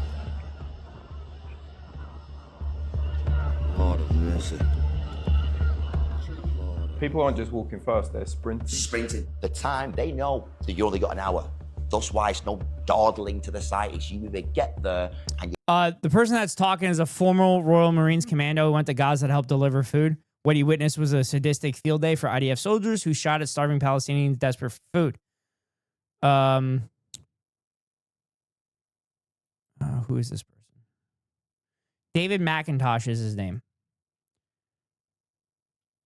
David McIntosh is this person who witnessed it. You get that aid and you get out. There's no time to wait around. You have that green light and you have the red light. King David showed declassified previously unseen videos of he filmed while working for the controversial GHF. The video shows a sick red light, green light system, which he says was devised by Israelis to create a frenzy among the aid seekers. And that's why people have compared it to the Squid Games, that thing, and it makes sense because literally it's a living reality of that. They've curated that through the time limits, through how they set things up, through the green and red light. It really is sick how it's been done. So what they do is if anyone steps out of what they believe as a safe zone, Former GHF site manager. Whether they'll fire at them, more time they'll fire over the head, fire at the feet. This is where a lot of the deaths happen, they're firing. This is GHF. Yeah? That'll be GHF, yeah, that's the UG. You see this shit, chat? UG. We've got a US flag on the back of his helmet. So they're all US troops. That's it. And you can tell by the video that's going to.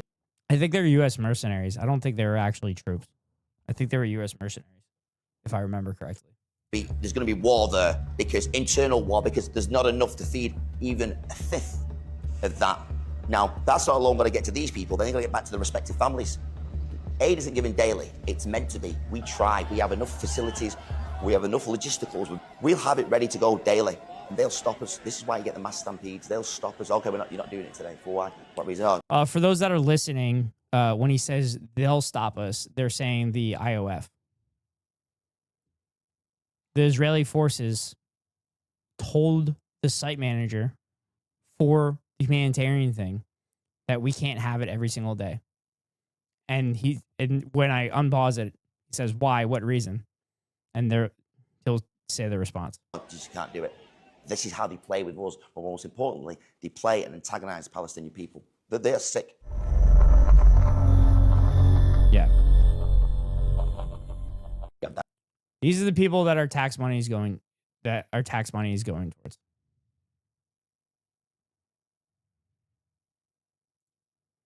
Also, this is a great post. How many beautiful, kind people have I killed just by paying my taxes?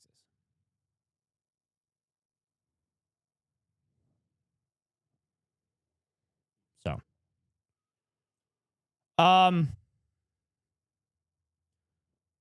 let's see.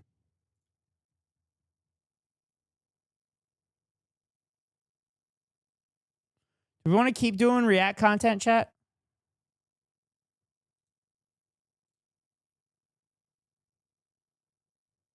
Yeah, let's watch Saikat Chakrabarti.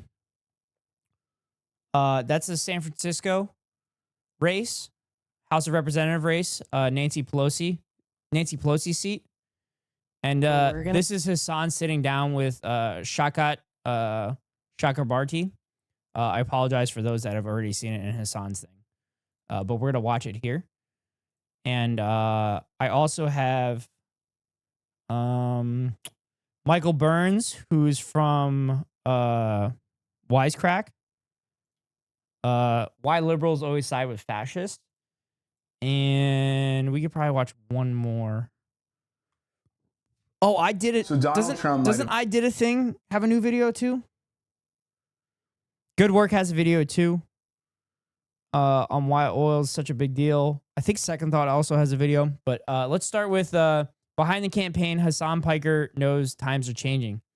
With Saikat Chakrabarti, who's running for the California, I think it's California 11. It's California 11. Yes, California 11, which is basically San Francisco area. God, I hate that I know that shit. But yeah, chat, here's the video. Please watch alongside of it, and if you enjoy it, oh, fuck, I fucked up. There we go. All right. Please watch alongside so they get the views. And if you like it, give it a thumbs up. Also, chat, I mentioned earlier, I have a rough cut done. I have a 37-minute rough cut done of taking on bad faith talking points. And my Discord blew up because I sent it to SCow. I sent it to SCow, and he said he loved it. So also, if anybody else wants it, I'll send you the link if y'all want to see it. We're going to tell Rowan that he is going to get to meet Hassan tomorrow. So Rowan is a big fan. We're going to get him that handshake. What is it for, said meeting? The budget. Love. Okay. Rowan. Yeah. So tomorrow we're going to walk over to Beit Rima Yeah, I at know like it's 8ish. not happening anymore. Yeah. No, you're going to meet Hassan. Wait, really? Wait, what? You're going to meet Hassan. Yo, give me a fucking hug, man! Yo! Hey! Ain't no fucking way! Let's go! Let's go! Wait. It's gonna be an April Fool's prank. Wait, what? Wait, is it actually? No, it's not April. You can't do that to me, man. You guys can't do that No, to me. it's April Reels. It's happening. April Reels. Oh my god. Yeah, you're gonna be launch up like, yo, you're Hassan, right? Yeah. Hey, what's up? Yo. How we feeling? Kind of nervous. We're gonna meet Hassan Piker. Pretty excited. I got him a little souvenir, you know, so he remembers San Francisco, our home. I'm here with Hassan, my favorite streamer. What's up, man? What's up? Can I get a photo with you? Yeah, sure. Can I do a photo with you and then a photo with you and Saikat? Oh yeah. Sounds good. Sounds good. This is a video. I also, really quick, I actually got you a gift. Wait, a you souvenir. got me a gift? Yeah. Okay. There's something small. I was like, oh, I should have got him. Yeah, you're the rich guy. What the hell? I got my campaign staff. Serendipity, unexpected cards and gifts. Just something small. I got you a coaster for San Francisco, so you remember our city. Okay. And also you could put your Diet Dr. Peppers on it. You know, Okay, just in thank you case so it gets much. full. Yeah, of Very- course. it's very thoughtful of you. Yeah, of course. Yeah, And sounds you got a good. little note in here. Too. Yeah, read that later, or else it's I'm not gonna- embarrassing. I'm not You know gonna what I mean? read it out loud here. Let's grab some food. We're actually gonna go upstairs to their spot to eat dinner, and then I don't Okay. know, just Hell shoot the yeah. shit. All right, let's do it. Chef Samir. Beit Rima, we have two locations. One is here in the Dulce Triangle. So yeah, this was the original location. And that's it, we've been open since before COVID, 2019. It's Palestinian. Palestinian owned, yeah. Inspired cuisine. I'm very excited. That's it, yeah. All right. Let's start with the Fatu salad. Oh. We'll get a full review. God damn. Yeah, this is gonna be an ASMR video. I think this is when he was in Stanford, right? This is when he spoke at Stanford, right? It was like a mukbang, right? It's so funny because the number one criticism from my fans was always like, why are you eating on camera? And now I'm not even live and I'm still eating on camera. How are you gonna win some of these people over? Talking to them for the first part, you know, and then I think it's like actually explaining what I think we could do and why I'm running in the first place. Because it's not enough in this seat or like for anybody just go there and be like a safe progressive vote or a safe blue vote. Like I think the real opportunity right now is there's this massive change moment. There's a bunch of popular outrage. And we could channel that into an actual political revolution, the stuff that Bernie was talking about in 2016. But that means, you know, primering and replacing a bunch of corporate Democrats. It means going in there and being willing to like risk your career. Because, you know, I saw how this works. You go to DC and leadership will dangle all these carrots in front of you to say, hey, if you go along with us, you'll get X, Y, Z, you'll get this committee seat. You'll, you know, in 30 years, you'll get to be chair of something.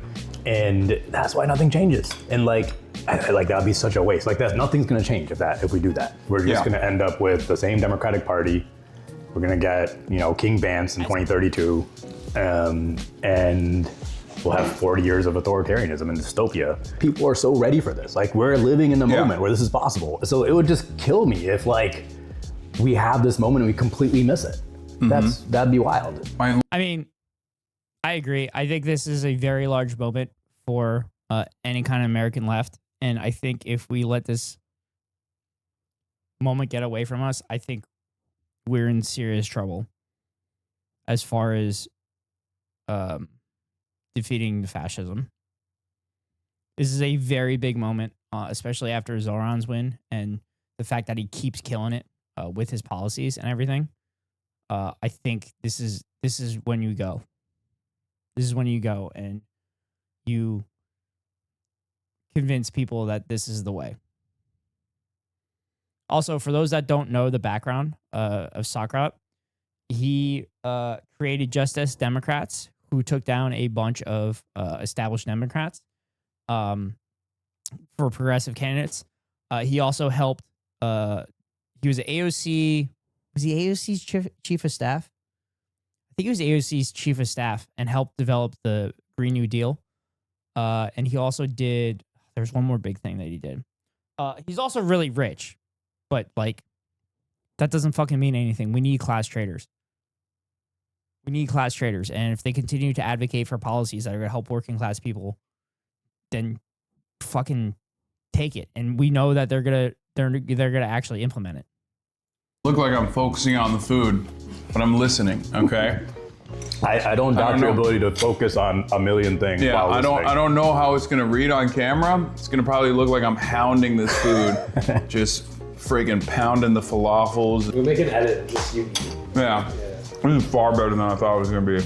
Oh my god. Oh my god. Oh my god. Damn, this is like right off the bone. Oh god. They did him so dirty with the edit. Like, are you feeling the same thing right now around just like the moment, right? Yes, I see it every day when I go out to protests, even when I go to the No Kings rallies, when I went out to Minneapolis, when I saw 60-year-olds, 70-year-olds out in the streets doing neighborhood watch, teachers, nurses, retirees. Welcome back, Keko. Also, Keko, I watched a video on that I actually reposted on my Instagram of discussing shit that Israel is doing for Palestinians, and we watched it on stream.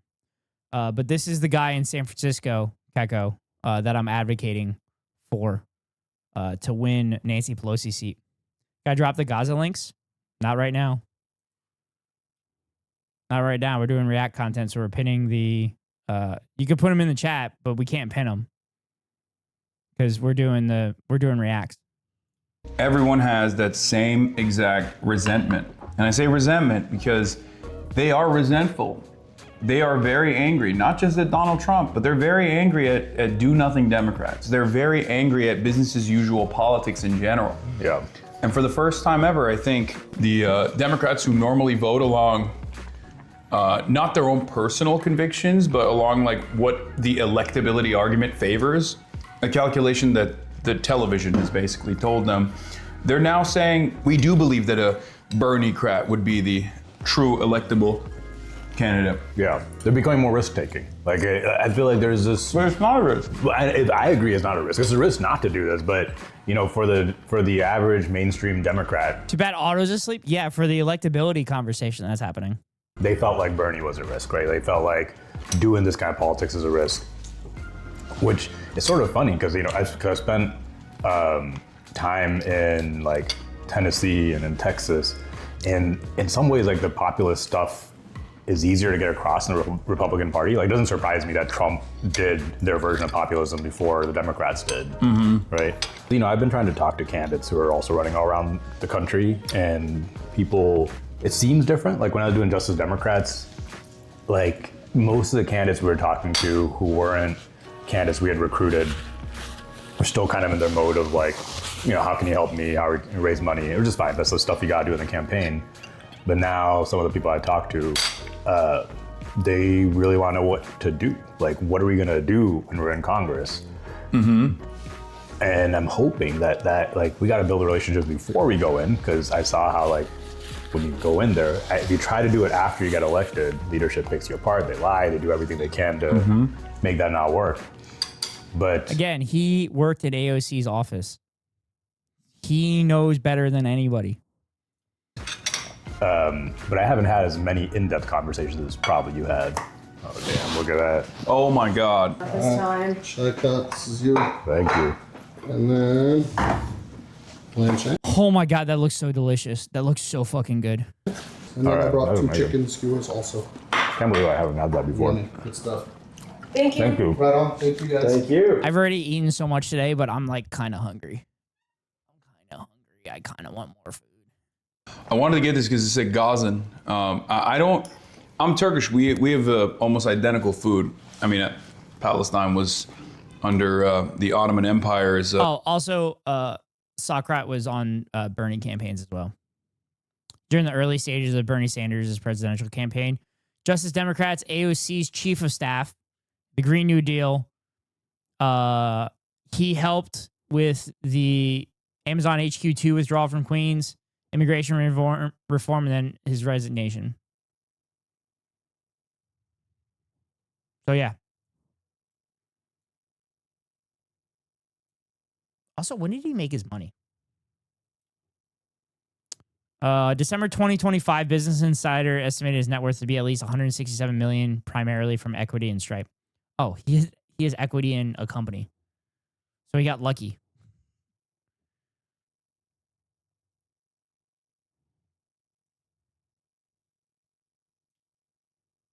A protectorate for the long. I don't think the link you tagged is the correct link. It leads to a video we call Get Out of Here. What?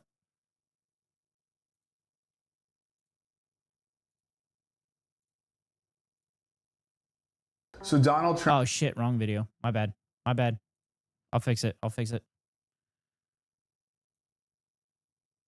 My bad. Here's the actual link. Chat, that just shows me how many of you are clicking on the link. We're going to watch that one in a second. Longest time. So our food and our shared cultures is very similar. Foreign policy is always such a tough thing to forefront in like domestic politics. But now this war in Iran is front of mind and everyone knows how much money we're blowing on it. And it's just like, and everything and like the price of gas is going up, which is making it very front and center for people. Mm-hmm.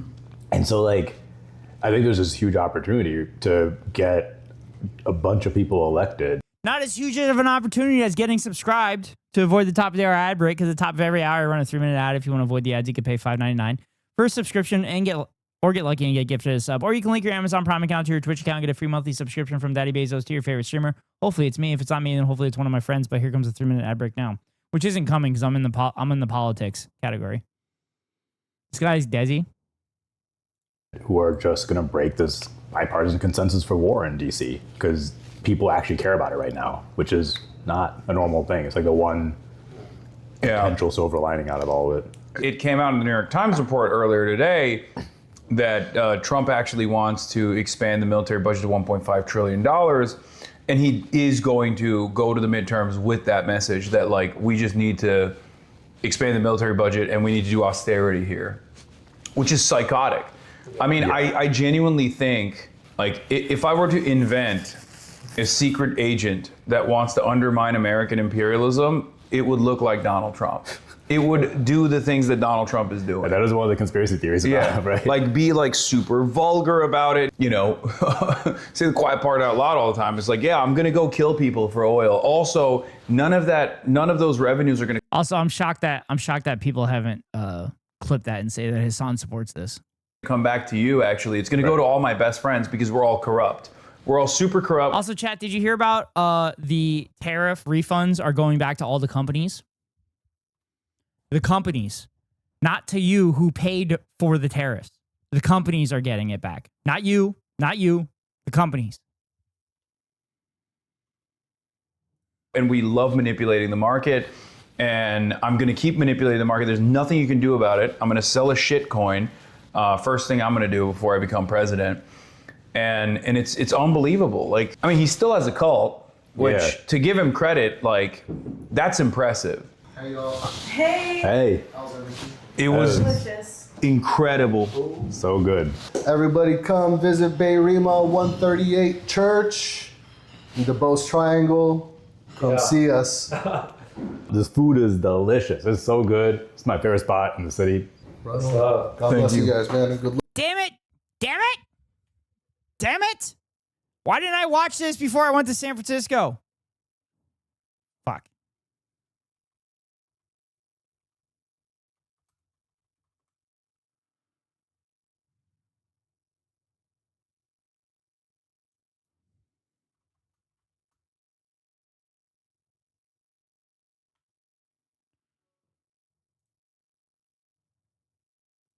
Damn it, chat.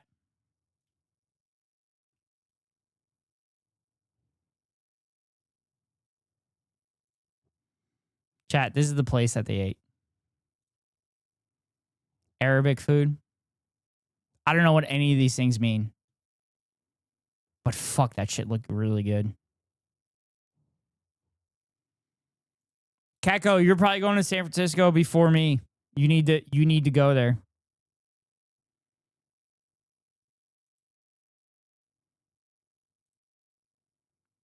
Chat, if you're in San Francisco, support Saikat Chakrabarti. He's awesome. Great policies, and he'll replace Nancy Pelosi. All right, chat. On to Michael Burns, who was the host for Wisecrack.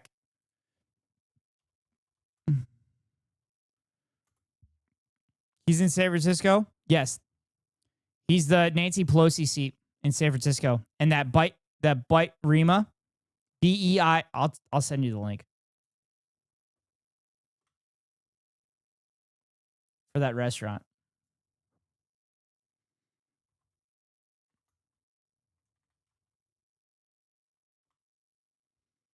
Here's the restaurant too.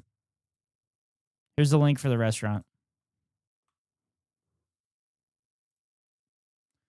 There's also like Anthony Weiner's running in that too. But Shycross the dude. Would your dad vote? Would your dad vote for him just because he's Desi? All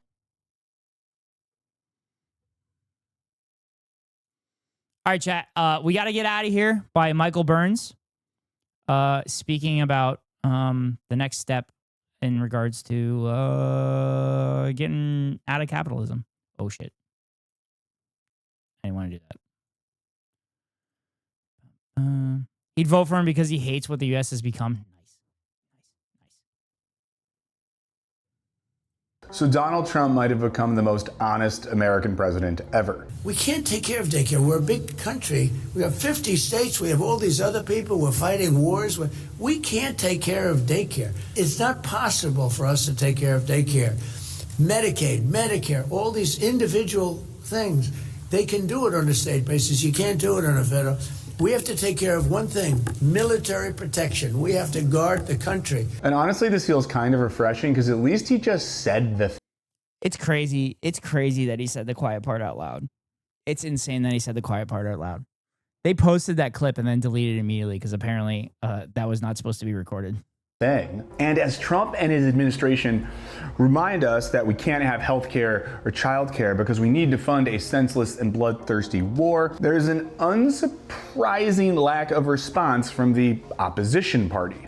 Oh wait, actually I'm wrong. The Democrats, they posted about it, and then Chuck Schumer wrote a strongly worded statement. So I think we're good now.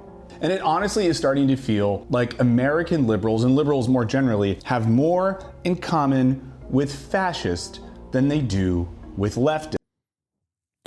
So basically the title of this video is Why Liberals Always Side with Fascists. So this is what this conversation is going to be about.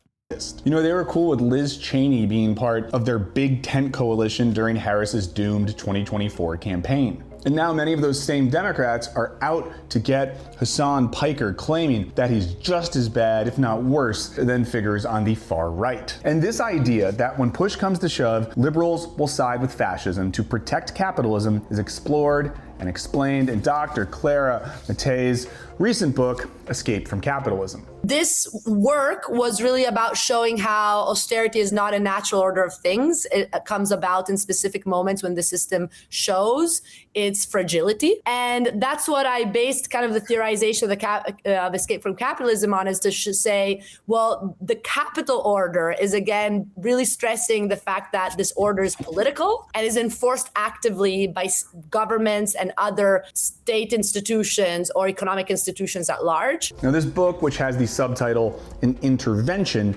argues that capitalism is in no way a natural or scientific system. It's a specific political project masked as an economic system that weaponizes concepts like austerity, unemployment, and development to enrich the capitalist class while further dehumanizing and exploiting working people like us. Now, this obviously sucks and is true, but Mattei makes the point that precisely because this isn't a natural or necessary system, it can be escaped, deconstructed, and eventually destroyed. Now, to use my own language here,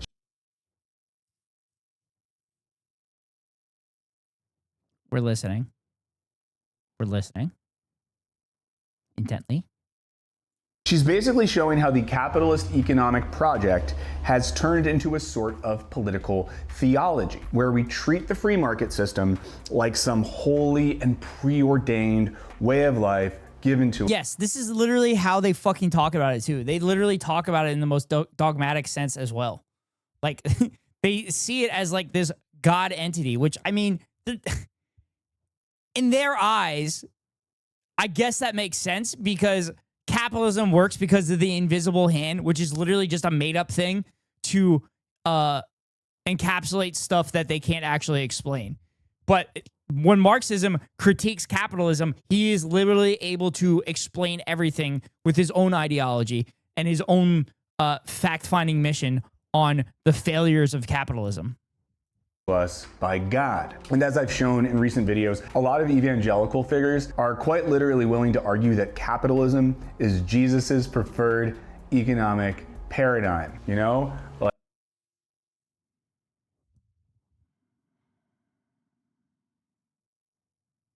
Supply side Jesus, chat. Supply side Jesus. like, take this credit card and build up debt, because when you do, you will consume with my flesh and blood, or something like that. But of course, this quasi-religious way of life does not serve people, it serves profit. And the implications of all of this are quite bad, as Mattei points out. Oh, Keko, do you want my rough cut of my video? You'll enjoy it. It's basically the exact things that you love about my stream so much. In her book. So something I noticed when prepping for this video is that Clara had done a lot of interviews on British and European TV stations more generally, while in America, her work has been covered more by podcasters and people like me. And I'm kind of clued in. Oh, Kat, do you want it too? Are you okay with it on Discord, or do you want me to text it to you, Keko?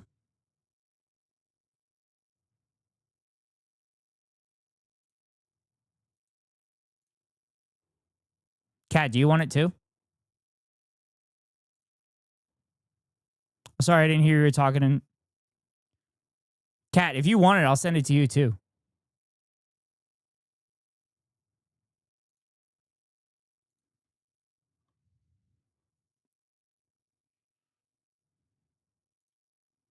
It's just unlisted.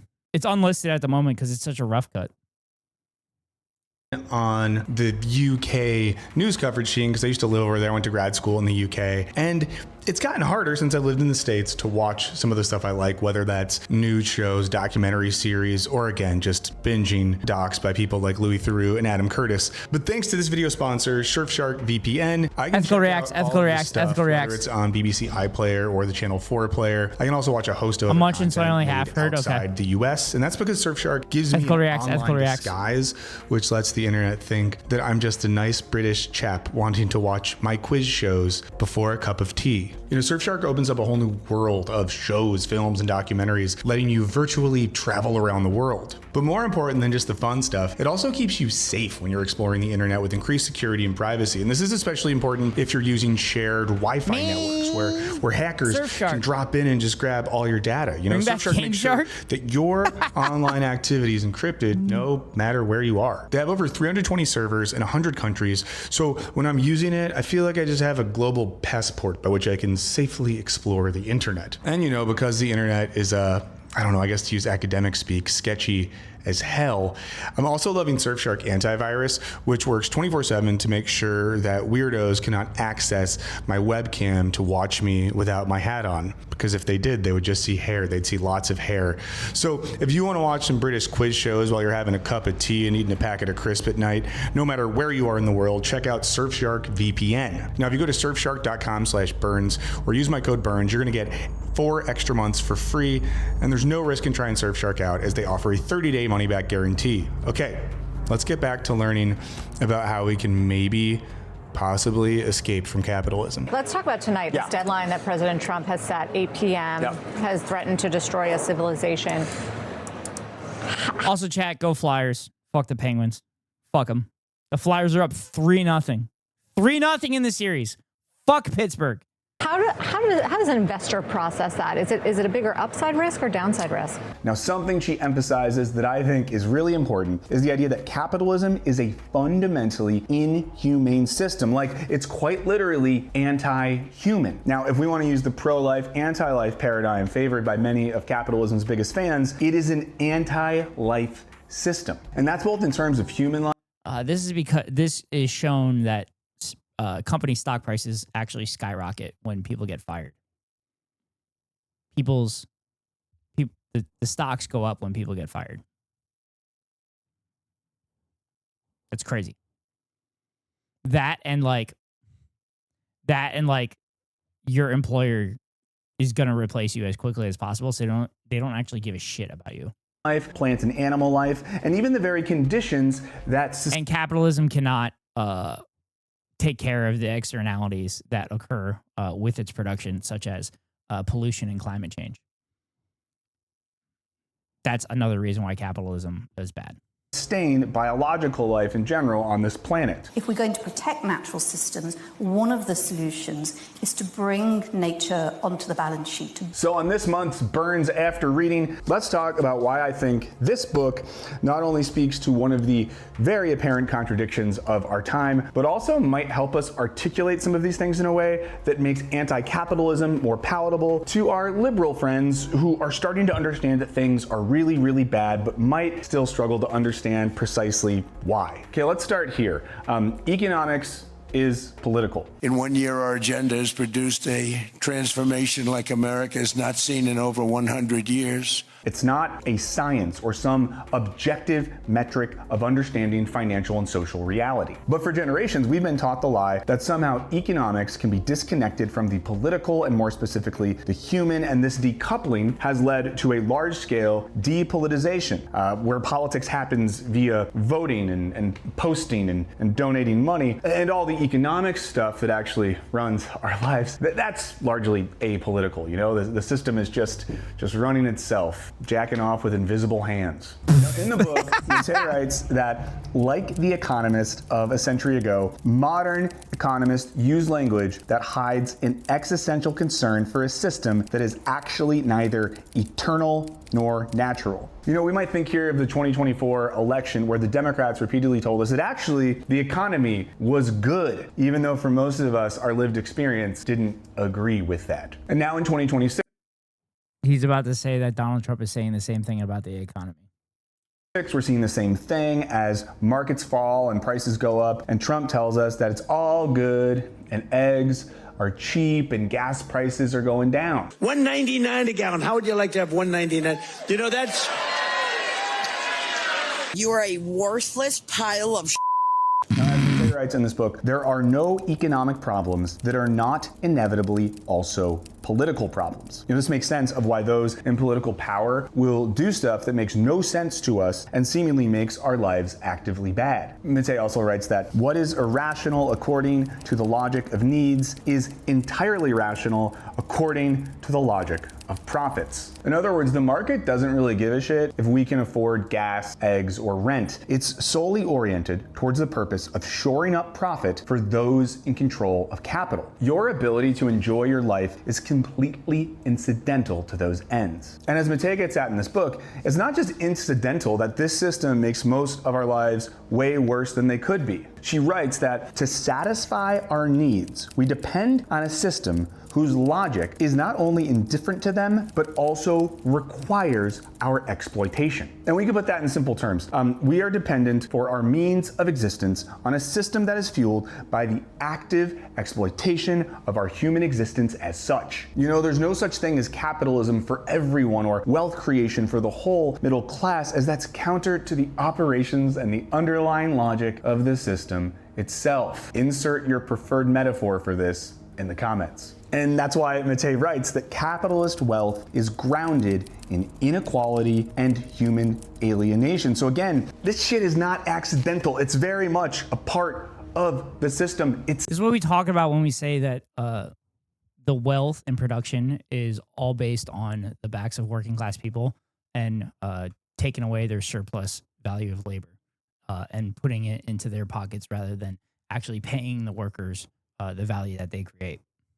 itself. But this is why Clara points out how the use of austerity and unemployment by the ruling classes are, to put it in academic terms, fucking bullshit. Because as we saw earlier in the example of Trump, there is always money in the proverbial banana stand. It's just that we don't. Yep, there's always money available. There is always money available, which is why when they do shit like continuously fund the military that is budget's like $1 trillion at this point, nobody asks, how are we going to pay for it? But as soon as we try to pass policy that actually helps working class people, oh my God, how are we going to pay for it? Get it, because that money needs to pay for things like war and corporate tax cuts. Capitalism and war go hand in hand. So when governments preach austerity, we need to ask who is being told to spend less and who is still free to use seemingly infinite money on bombs, tanks, private jets, and making sure the billionaires don't have to pay taxes. It's the same with unemployment. Mattei gets into this in the book, but think about it in this way. Who benefits from full employment and who benefits from continuous unemployment? Get there? You think about it? You put your answers below? Okay. Because as you probably know, if we all had jobs, there would be less scarcity in terms of work and wages, and then employers would need to compete to attract and retain employees, us. Yeah, that's why the low unemployment rate that we've had for, I don't know, like a decade at this point, why wages were supposed to go up and they didn't go up. They haven't gone up, and politicians have kind of made sure that they don't go up by, one, allowing undocumented people to continue to exist. Two, furthering austerity on public services so that people can't use public services anymore. Therefore, they have to spend money on shit. Yeah. And those employees would then have bargaining power to use against potential forms of exploitation. On the other hand, when there aren't enough jobs for everyone, employers have the power to take advantage of that scarcity to pay less and treat workers worse because they don't have other options. This, of course, also hurts attempts at unionization and workers' organizations because it's way more risky to organize when you can be easily fired, and then if you get fired, you know that there's not other jobs to go get. Now, one temptation that we might reasonably have when we first come face to face with the reality of capitalism is to critique it in terms of its immorality. And I get it, right? Like, it is immoral. It does feel bad, and an appeal to human morality might seem like the only way to combat the system, and it's a attractive way to communicate why capitalism is bad to people, because especially in the West, we love morality. It's our favorite. We love morality. Oh, delivery robot just drove by the window I'm sitting next to. Speaking of unemployment, so there's an example, right? A robot delivery thing just went by on the sidewalk. That is something that the capitalist system is producing. Who used to deliver the food? A working person, but the working person is incidental to the flow of capital, right? Right? So they're gonna build little robots that take jobs, and then we're like, but who's gonna do the thing? Or don't worry about it. Just consume. Just shut the fuck up and consume. Now we see things like this. Yeah, this is what I talk about all the time, that any increase in technology has always been used to increase capitalist profits and has not been used to improve the lives of the labor that have literally created the wealth for the capitalists. Call for morality and calls to tax billionaires and punish the bad dudes who are in charge of the system and then their bad dude friends who continue to benefit from it. But as Mattei points out in this book, morality isn't a relevant category here, as capitalism is not inherently moral or immoral. It just follows an underlying economic logic. A logic that doesn't really care about us, doesn't really think in terms of human moral goods. They have to increase the rate of exploitation. It has nothing to do with the greed, right? Again, like this forms of, oh, it's the exceptional greed. Okay, and I died somewhere. Okay, horse. Okay, horse. Horse. Oh my God! Horse. Where are you going to horse? What? Oh my God!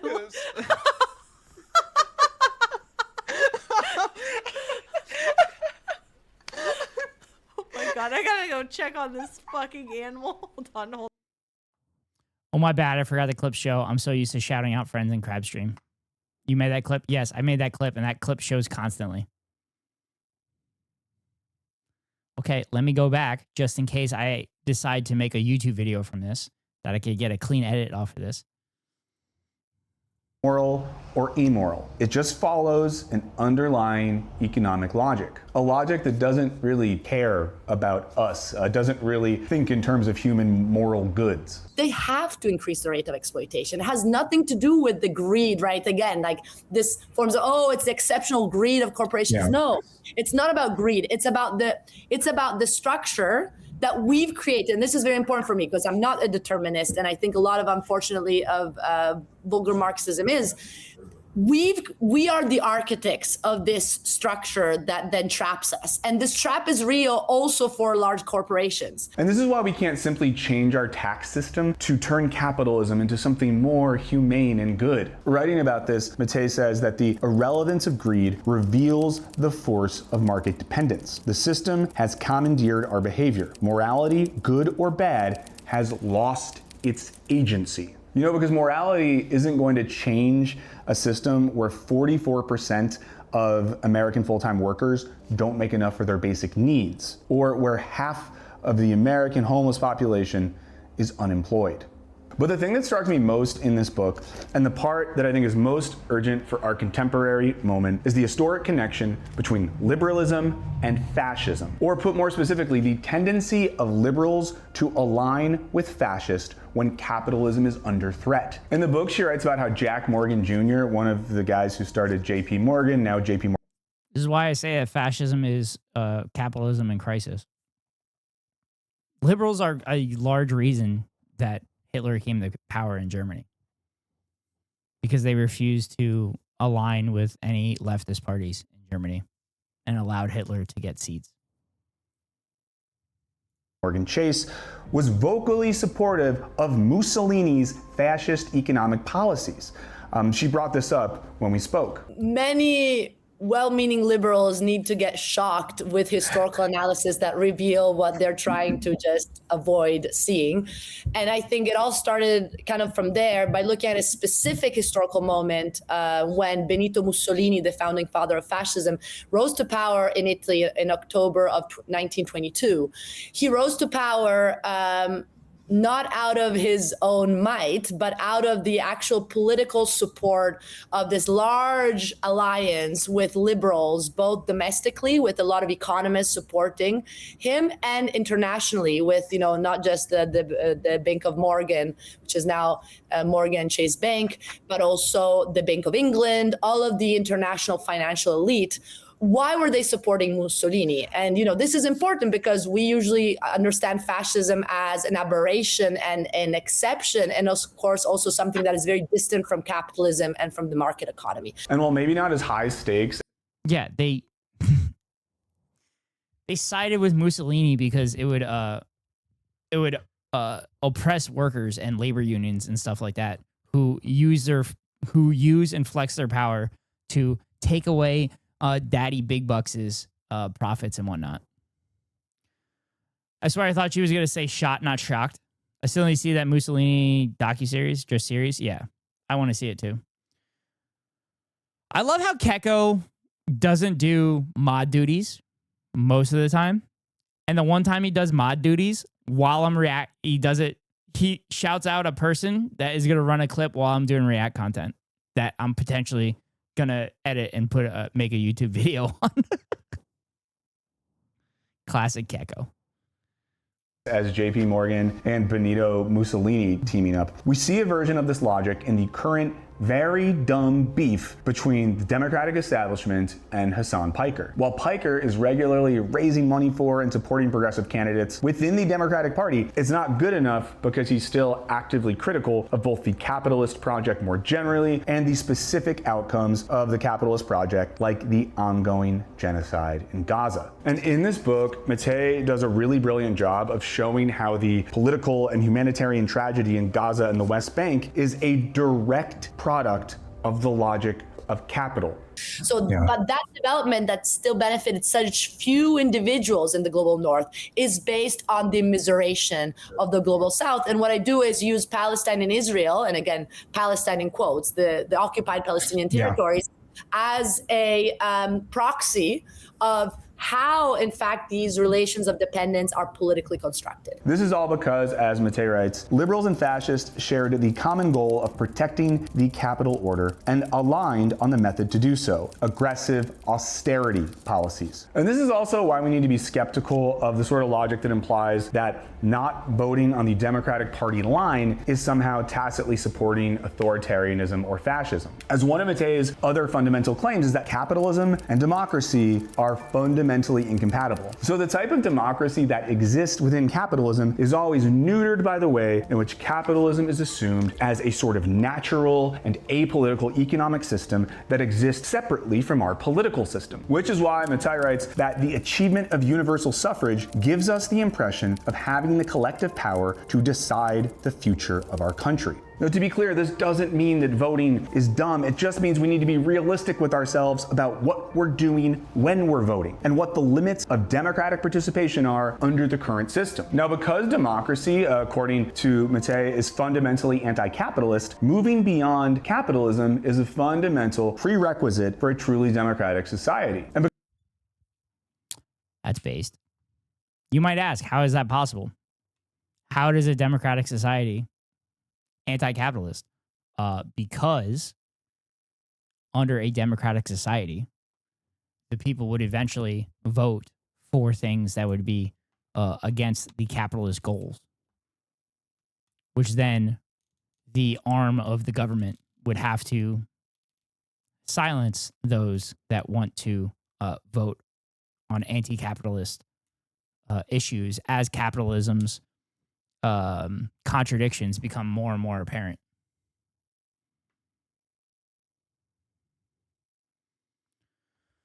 Plank, thank you for the bits. It was a good clip. Yeah, I know. I clipped it. I did my mod duties. Yeah, okay, Keko, whatever. I know you did. I know you do. I know you do those auto mod stuff. The whole reason I have a shit ton of mods is so that people can choose to mod whenever they feel like it. Because capitalism has, in her words, no vision for humanity, we need to move on from this system at the basic level of creating a political and economic world that genuinely benefits human beings like us. You know, benefits humans, most humans, all humans, and not algorithms and robots. And it really is as simple as all of that. Capitalism is an anti-democratic and dehumanizing project, and if we want democracy and our own humanity, we got to do something different. My students work on Ghana, work on other places in the world. It's all the same script. Yeah. It's just different levels of the same shit that occurs over and over and over again. And it's what is allowing people, large shareholders to live in multi-million-dollar apartments in Manhattan and New York, the city with more wealth in the world concentrated, and where 1 out of 8 children in New York have experienced homelessness in 2025. Jesus Christ. Okay, and actually in certain quarters even higher. This is what the system is about. So what do we do? You know, how do we escape? Does Clara give us the playbook? Okay, so this book is not a step-by-step guide for how to do a revolution. What it does do is clearly articulate the problem and the stakes of our contemporary moment in language that's both clarifying for the... Yeah, I can't recommend enough Michael Burns. He does a really good job of his philosophical stuff in regards to capitalism and getting through capitalism and what that might look like and everything like that. He was doing a good job on Wisecrack when Wisecrack was still a thing. But I'm glad that he is continuing to do this stuff. My duties are hard. I don't know what people want. That's fair. That's the whole reason we have the mod chat. So y'all can communicate with one another in the Ghost Cord. seasoned anti-capitalist and provides a really nice inroad for those who are just kind of anti-capitalism curious. You know, Mattei calls us to remember that we cannot see reforms like universal healthcare as the end goal, which is an important reminder because we don't just want a Bernie Sanders style politician to come along and make capitalism a little less worse. We want that Bernie style politician. That's what FDR did. FDR came in and made capitalism a little less worse and expanded the working class wealth and basically saved capitalism. Without FDR policies, the United States probably falls into fascism significantly earlier than we have fallen into it now. To make our lives better in the short term so that we can then have the time, the resources, the space for our humanity, which is necessary for us to organize together and dismantle the capitalist order once and for all. In the book and in our conversation, Mattei talks about her own activism, which happens via her organization, the Forum for Real Economic Emancipation, or FREE. And the Forum for Economic Emancipation for me is really a huge space. Also a Palestinian flag in the background there. Peep that, chat.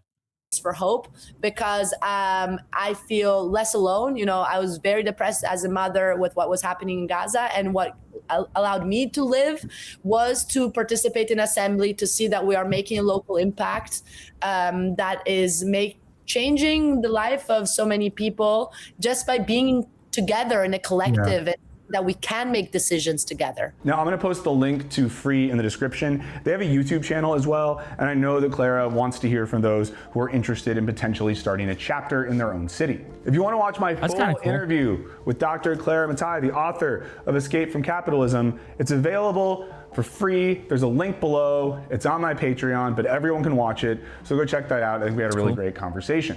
And if you want more of this stuff, if you want to talk about books and attend seminars with some of the most interesting political theorists and philosophers working today, consider signing up for Burns Theory on my Patreon. We have visiting guest lectures, office hours, lectures and talks from me, and the all-important Discord community. I would love to fucking do that, but I'm a broke bitch. I don't have the time or the money to do this because I'm working to keep a roof over my head. I finally started. Yep. Tell everyone I finally have a Discord, Capitalism 1. And if you want to read this book, I think you should. Remember that the library rules. Now, if you want to own your own copy so you can take notes in it like how I do, use the bookshop.org link below, which supports independent bookstores and this channel and does not support Jeffrey Bezos. Okay, in the meantime, I'm going to go. He just called me out, Chad. He just called my ass out after I sent a sample of this book to my Kindle. Try to escape capitalism. So I'll see you later. I'll let you know if I find a way out. Also, shout out to this office. This is the last video I'll be filming in this office space. Shout out to it existing. Shout out to this being the first place besides my home I was ever able to record videos for this channel. We had a good run, but now it's over. Bye. That was a good video, chat. That was a good video. Ooh, new man carrying things video, chat.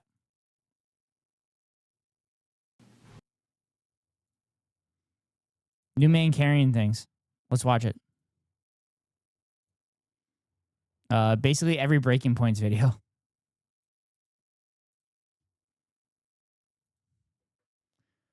I'm adjusting my schedule to make it possible to regularly stream again. Good. Good, Keko. I'm happy.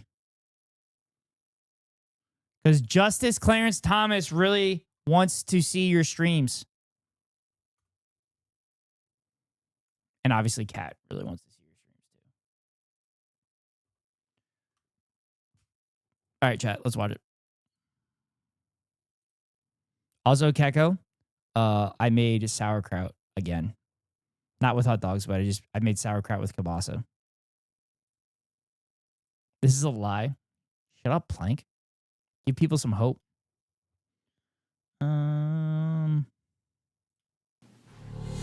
Good morning, everybody. Happy Wednesday. Today we have a great show for everybody today. What do we have today, Crystal? Indeed we do. As we begin this morning, some of the most horrible news you will hear in your entire life. Yes, it's really quite scary. It's awful. We will be speaking to two of the leading experts in the field, hoping they can shed some insight into a number of topics, including the war in Iran. That's right. Later in the show, our very own Ryan Grimm will be stopping by to discuss a new piece breaking down the fraught negotiations between the IRGC and the Trump administration. This is some of the best reporting that you'll see out there. It's shocking the number of experts we have here breaking down so many important topics. Hey, I mean, that's exactly right. We will also be joined by viral sensation A Beach Ball with Hair. He has a surprising take on the war in Ukraine. Yeah, I don't know. He's been blown up online lately with Rogan's fear. Anyways, thank you for discording with thebrainmarks.com. Become a premium member today. We're going to do an AMA later today. But let's go ahead and get started, Crystal. The Trump administration in a number of press conferences is downplaying the energy crisis. As usual, the Epstein class wages war and blames rising prices on, you guessed it, Joe Biden. It's appalling. It's pure insanity. And I'm really young. Yeah. Like, I have no memory of the Carter administration. Easy. What is 9/11? I'm too young to remember. We get it. You're young. Look, I'll be honest. Trump has betrayed everything he campaigned for. Prices are up. The Epstein files still haven't been fully released. And we're mired in an endless foreign conflict. His administration has been a complete and utter betrayal of the working class. Are you going to reply or just going to sit there with that smug look on your face? Who did you vote for, by the way? I literally had no choice. Definitionally, you did. That's what voting is. My good friend, J.D. Vance, broke into my house and stole my ballot and voted for Trump. Why did you vote for him? Like, actually, well, as you know, I'm scared of gay people. LGBTQIM. There it is. Wait. I am. Immigrants and marijuana. Okay, that's it. And since you asked, no, marijuana is not a joke. I encourage all of you to watch a documentary called Fear and Loathing in Las Vegas. Reefer madness, more like reefer sadness. What is going on? What is happening? Who am I? Sagar. Where am I? What's going on? Sagar. Sorry, I sometimes get possessed by Tucker Carlson. It's amazing we've been working together for as long as we have. It's actually kind of weird.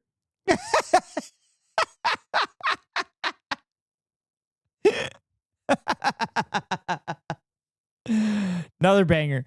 Another banger for man carrying things.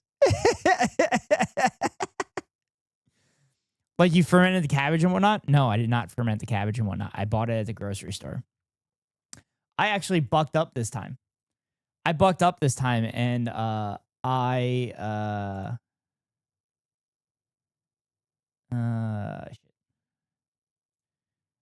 I bucked up this time, and I actually I got Dietz and Watson rather than just getting the cheapest shit.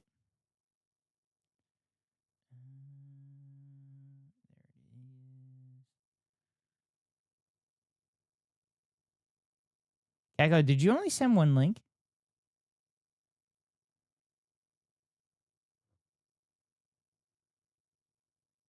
Oh, this is from the other day. Oh, here it is. Oh, I can't pin it from here. Fuck. Anyway, I'll just copy it.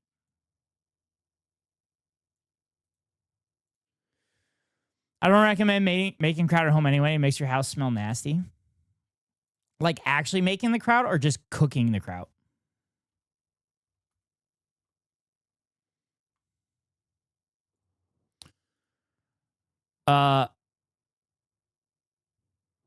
Speaking from experience, I'm realizing that Twitch payouts actually help to pay the bills, so I want to make it a regular thing. Also, I miss talking and reacting and stuff. Okay. If only there were people telling you to do this thing more regularly. If only there were people that were literally telling you to do this for years at this point. For fucking years. Go ahead, Ghost. Yes, I am going to go ahead. Like fermenting the cabbage in a jar with salt and pressure, it's smelly. Oh.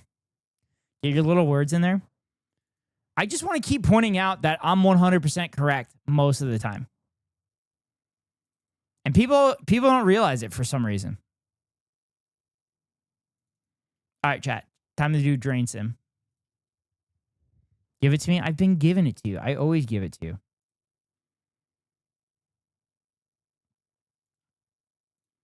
Okay, we watched that one. We watched this one.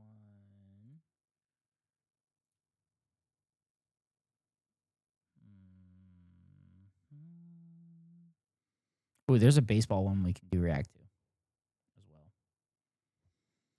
All right, swap it on over. Thought you were going to say time to do drugs? No. Happy? I told Escal you were one of the smartest people I know, and he told you, and you said that's nice. It's not true, but it's nice.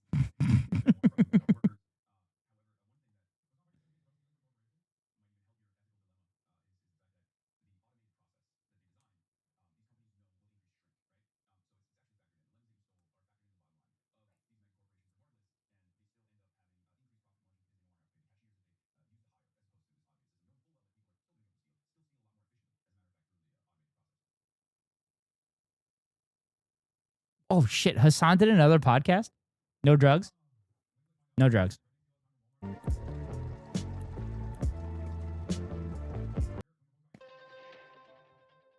Miracles department reporting in. The old church is still standing. Most of the canal Chat, I gotta surge pee. was diverted, and the And if while I'm peeing, can someone change the game, please? The DrainSim, one word. guy did it again. I'll be right back.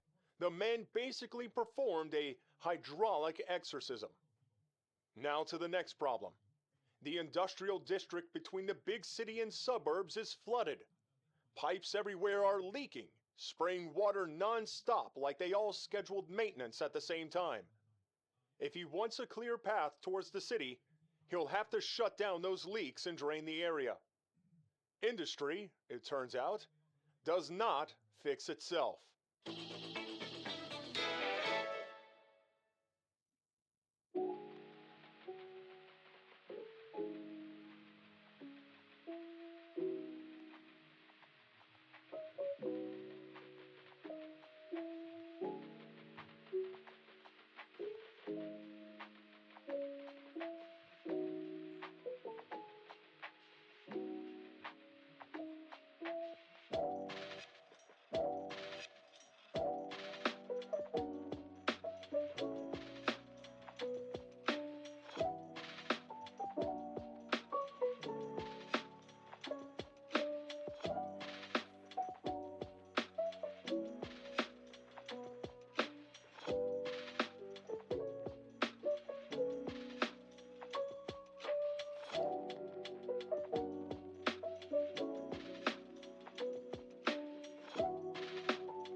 Watch him still give me shit. Here we go.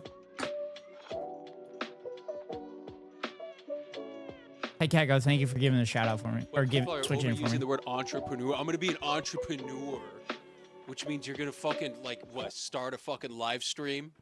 I know people who think what I'm doing right now is entrepreneurship. Yeah, be an entrepreneur. As if it's this innovative new thing they thought of. I'm just yelling at you doing homework. Okay? I didn't start something up. Okay? What would you do without me? Obviously you wouldn't be inspired to stream more often.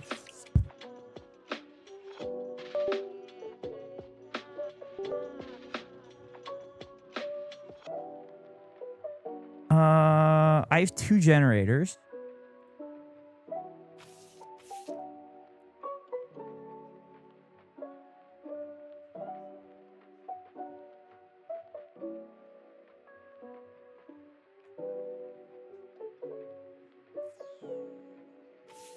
Okay, I have 2 more vehicles. Actually, I probably don't. Do I need more?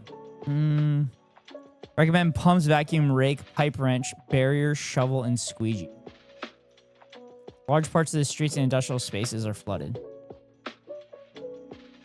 Maybe we just get more barriers, chat.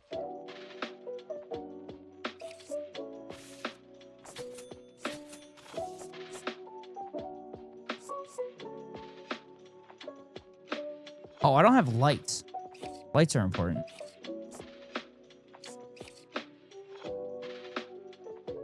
I can't believe I still don't have lights. There we go. Closing leaking pipes might be a good first step. Short hair me is crazy. Long hair me is crazy. Long hair me is crazy. Do you find that you can't afford all this? Checo, One Piece check nowadays. Well, here at the Ned Ghost Rider broadcast, we do not condone pirating of any kind of intellectual property at all. There's absolutely no reason that I'm playing this music in the background. But we definitely do not condone that here on the Ned Ghost Rider broadcast. This is a PSA. Still in the park? By the Ned Ghost Rider broadcast.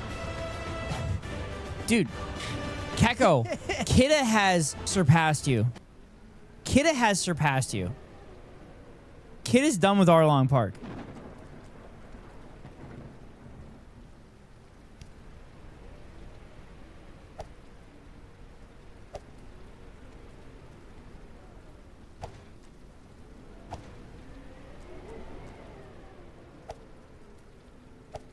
That means nothing to me. That Kidda has started and passed you. She started later than you and passed you. That means nothing to you.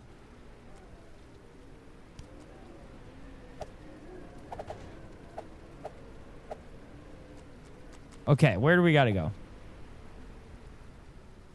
Okay, there's drains there.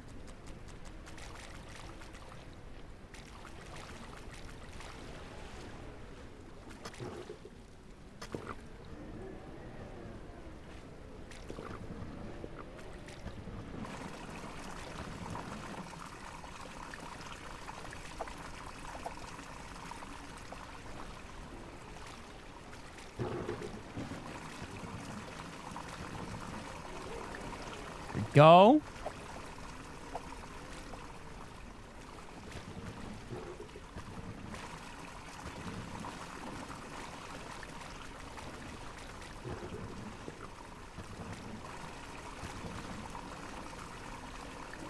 Okay.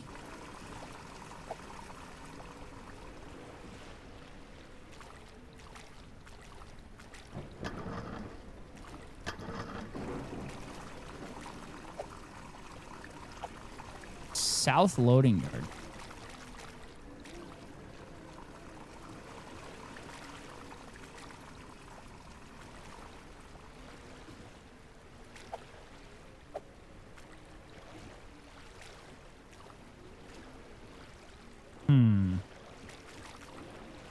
He's been busy checking his facts. Yeah, stop giving him so many facts, cat.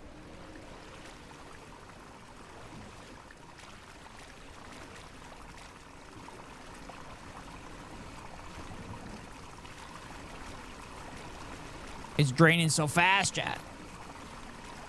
It's draining so fast.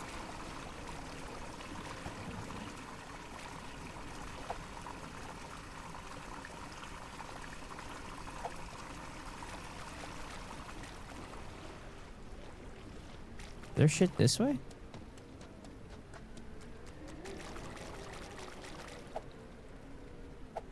Oh, the alleyway's got a... Oh, I gotta take... Oh, shit.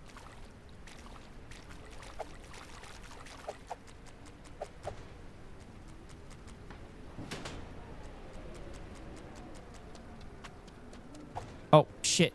I was just complaining about not having the pipe wrench and... Wait, do I have... No, I do have the pipe wrench. Fuck.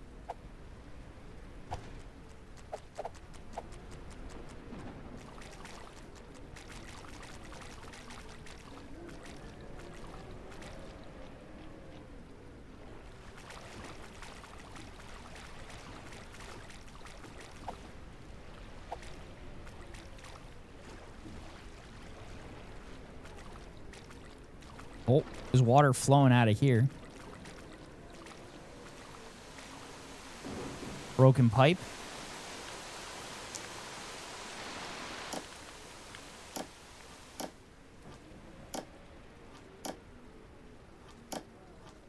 There we go.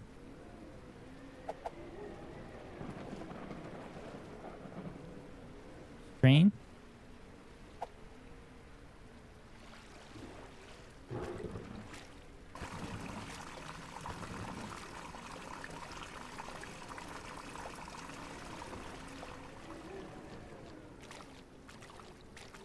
Okay, that'll drain.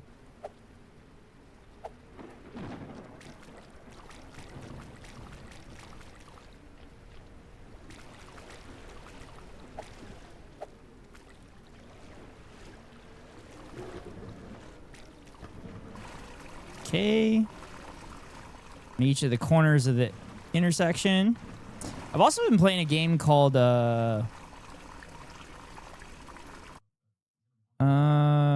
what's it called? I've been playing Terranil, which is like a strategy game of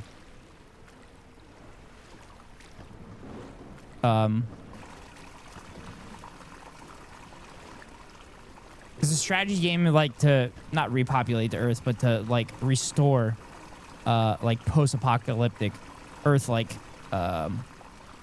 planet.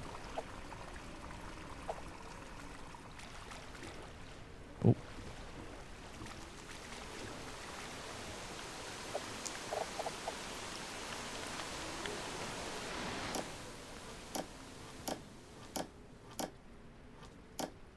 There we go.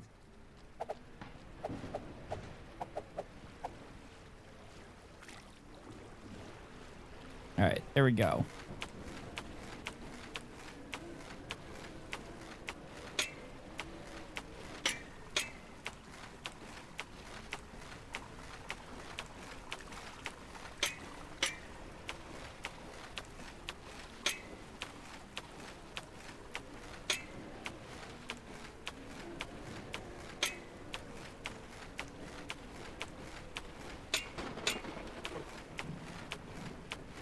Got to get all the mud out, chat.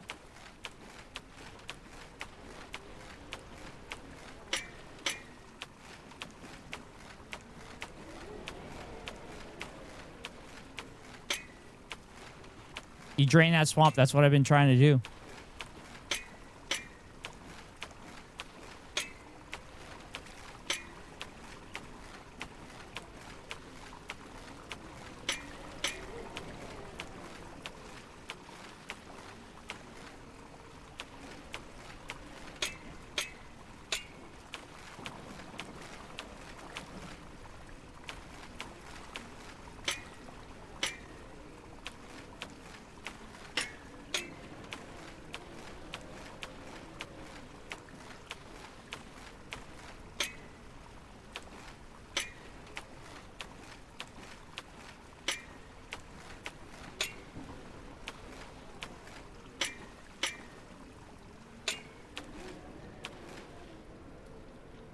There we go.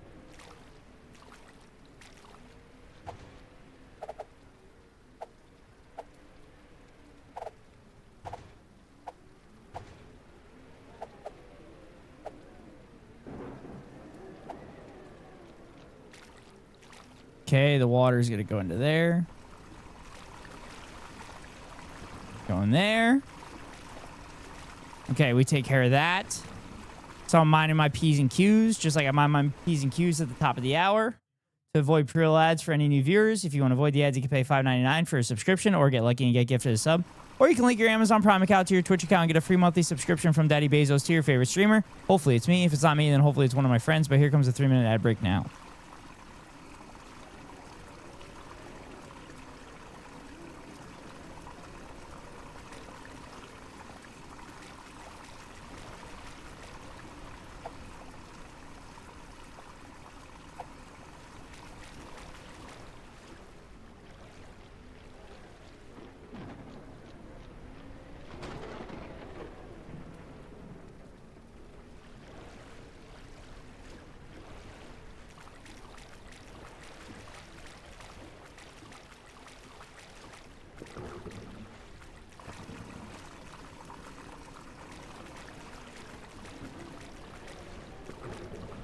Okay, takes care of these drains.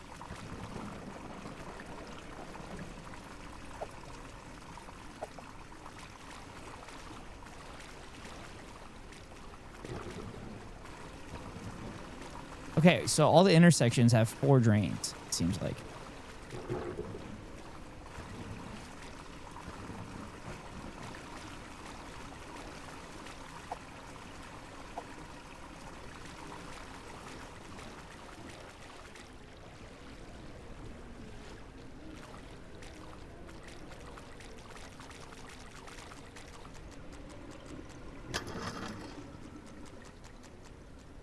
Ooh, only one drain here? Only one drain in this intersection? What the fuck?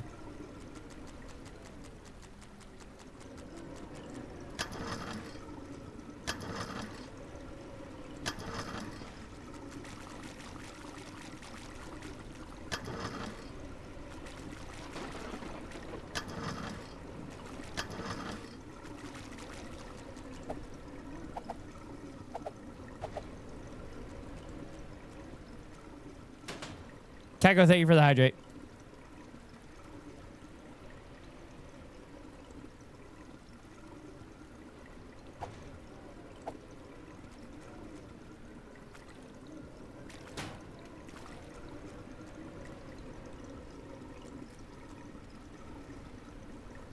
All right, I'm gonna flow that water there, and then it'll go into both drains.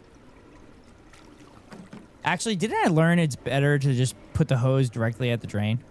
Didn't I learn that last night, chat?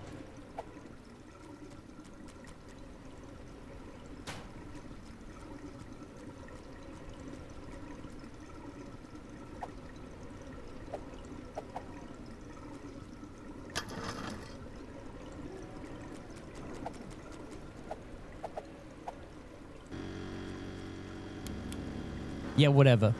Always better to put the hose directly at the drain. Point it directly at the drain. It doesn't look like shit's draining. Oh, lordy.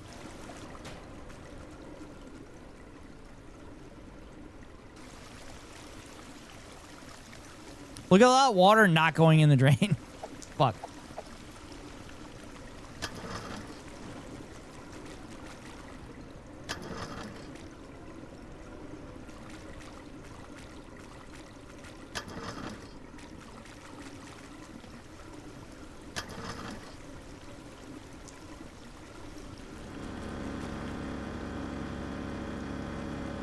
Okay, that'll drain the water. This is not actual game advice. Oh. Oh, my bad. My bad.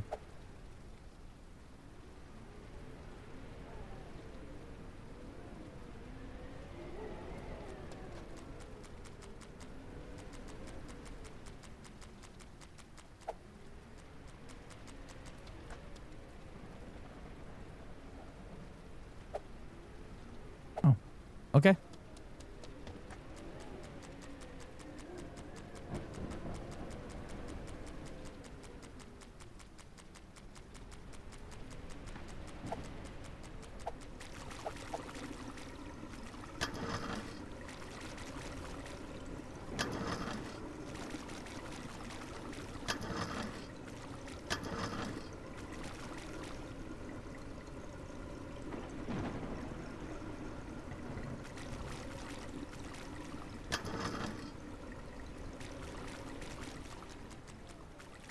Okay.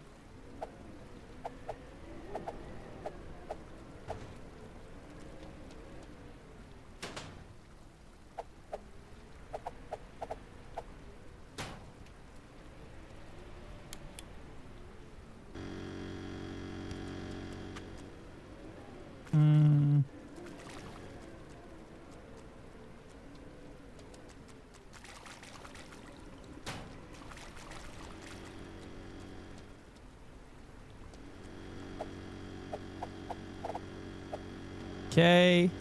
Plug in there. Plug in there. There we go. Okay.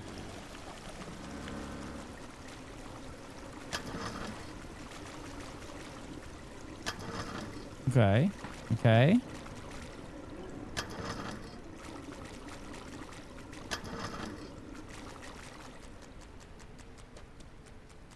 It's interesting that all of the intersections are underwater.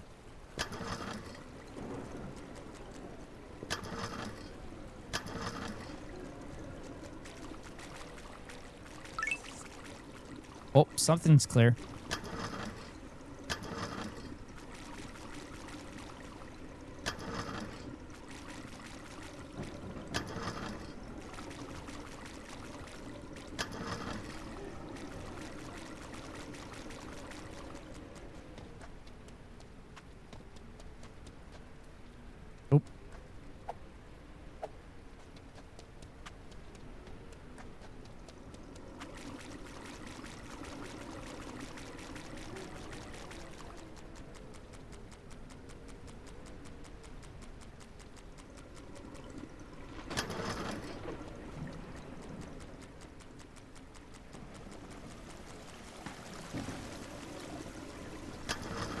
Okay. Getting all that water out. How's it going? Oh, there's not really a lot of water here. It's doing the job. Ghost, what time do you usually start Unhinged Friday when you stream? 6 p.m. Pacific time. Most of the time, but if I'm working or playing baseball, then I usually delay.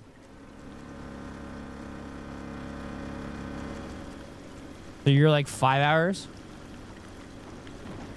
You're like 5 hours off of me?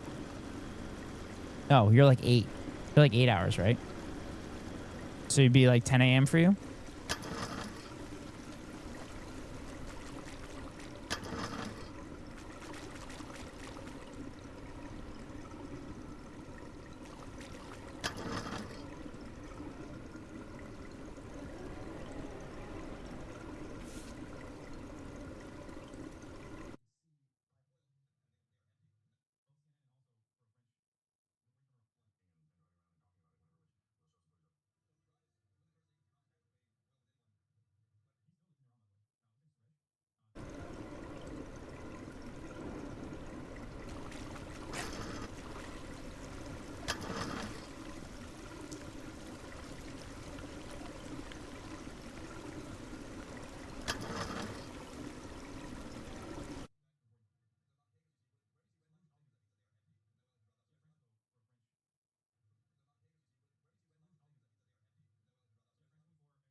$11 a.m. for me? Yeah. Oh, yeah, because we... That makes sense, because we, Wait, do you guys have daylight savings, too?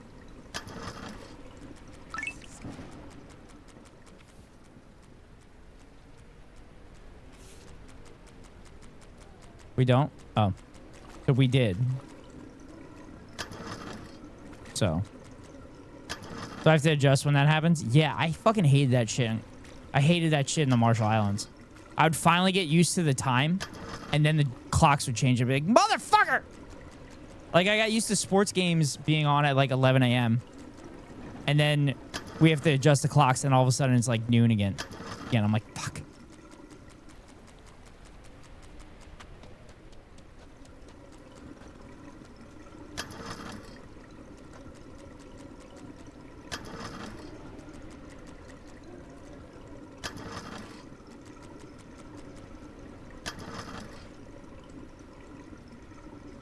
Taking stream on Mondays and Wednesdays at 7:30 until 9. And Saturday at 11 till whenever. Unless I have to work. 3 streams a week. It's a good idea. A regular schedule is a good thing. We learned that at TwitchCon.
Okay.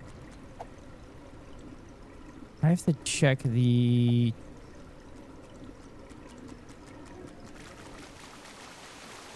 Oh shit, there's a broken pipe here, chat. What the hell?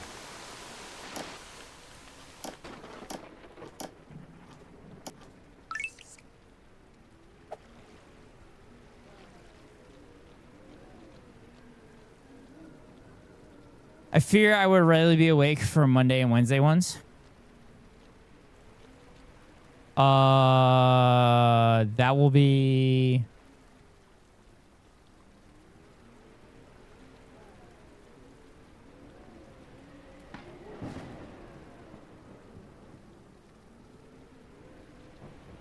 that would be... Yeah, that'd be like midnight. 3:30 a.m. Oof. Well, if you have insomnia, you know you got somewhere to go.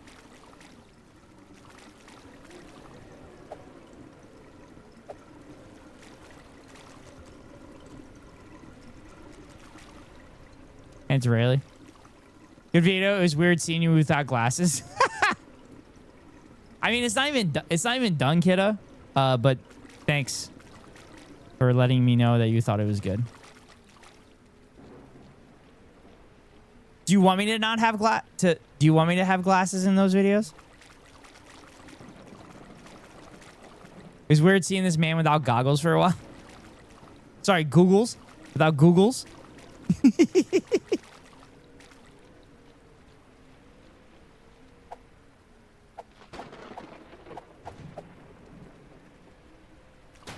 I mean, I wasn't looking at you directly because you were making a lot of eye contact. Yeah, I was editing camera contact. Yeah, I was editing it and I'm like, oh, the eye contact's going to be pretty bad here.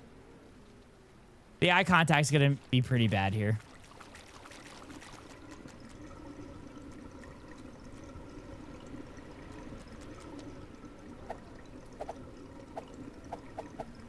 So I'm going to intermix it with clips and stuff to break up the eye contact.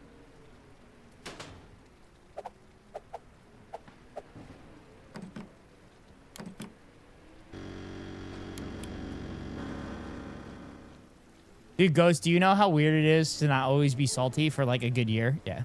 At one point I was like, has he blinked? But I think the editing may have cut out a lot of blinks. Yeah. Probably. I left a lot of space in there for like breathing space, which SCal pointed out and says that's better than like my initial videos where I pretty much never did that shit.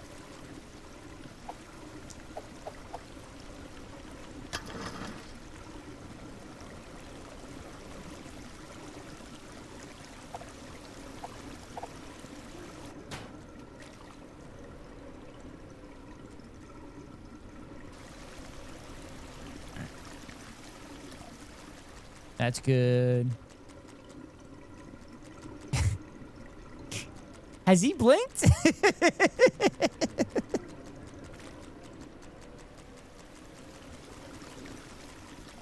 Yeah, Kako, you're gonna love that video, by the way. I felt like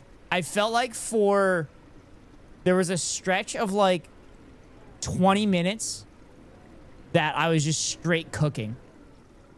But like the first like 10 to 12 minutes, I'm maybe not necessarily cooking as much.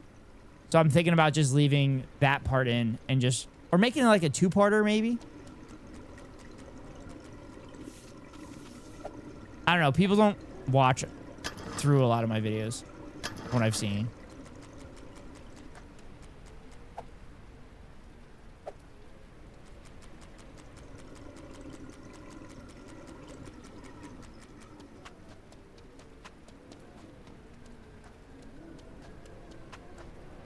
Fuck.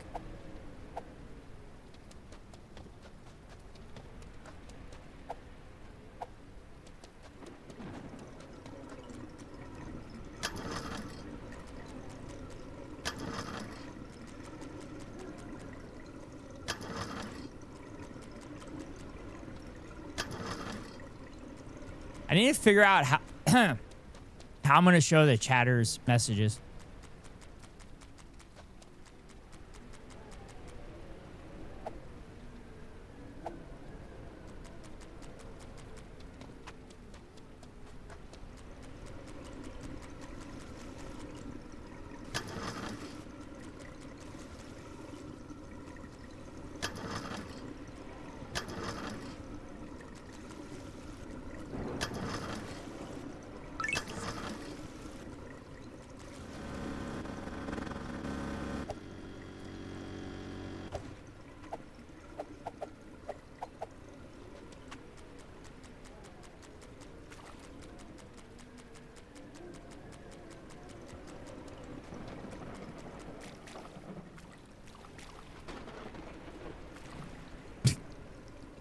Oh, a dumpster pool, chat.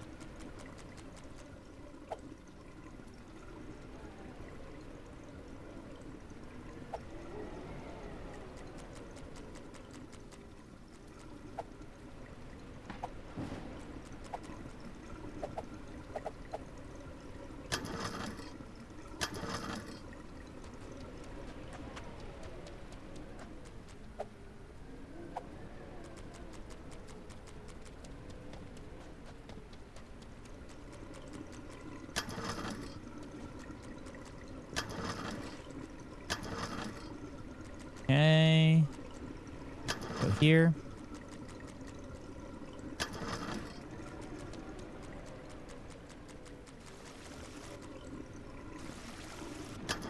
Chat, should I go to work tomorrow? I don't really want to, but I probably should, because then that would guarantee that my bills get paid. Like, I'm pretty sure they're gonna get paid. But like, if I work tomorrow, that'll, like, I'll have it paid off before the end of this week.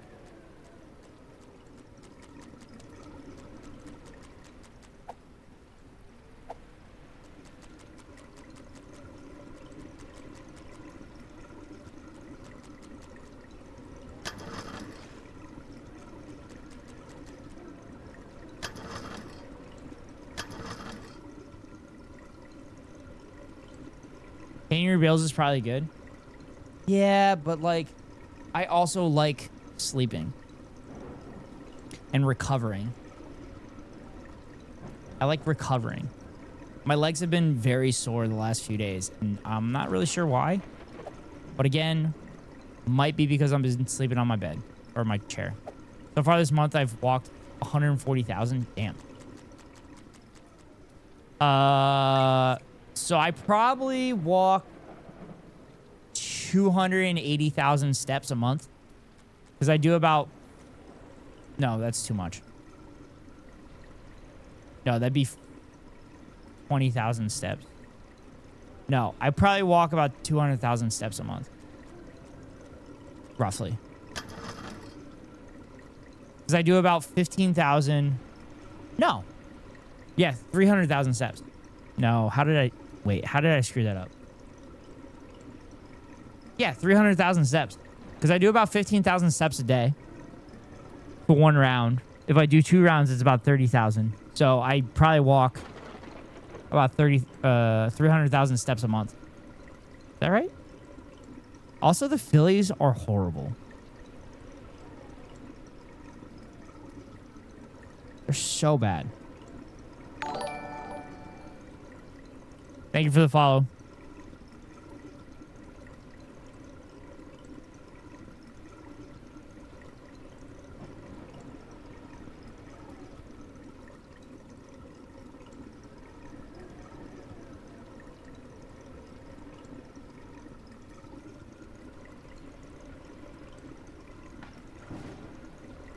Oh, it just goes by average. It doesn't go by total steps. Sure about that? Oh boy, thank you. Sure. Feel something coming. Let me get my popcorn.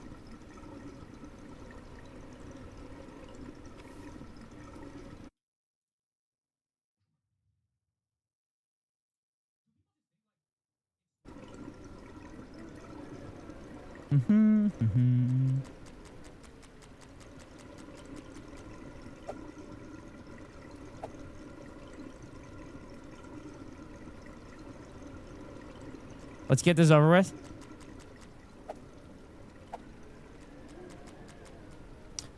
I think it's going to be the same thing that happened with the last person that did this, where they're cowards and didn't say anything.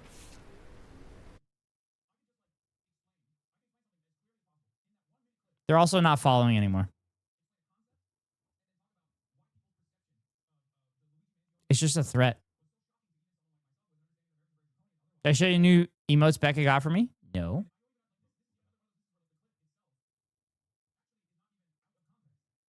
They're not following anymore.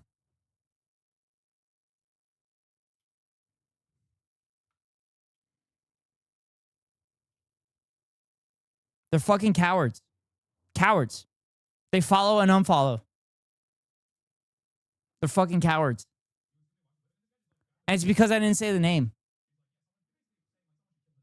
Oh, shit. Okay. That's kind of cool. Wait, how are you the only one that gets it?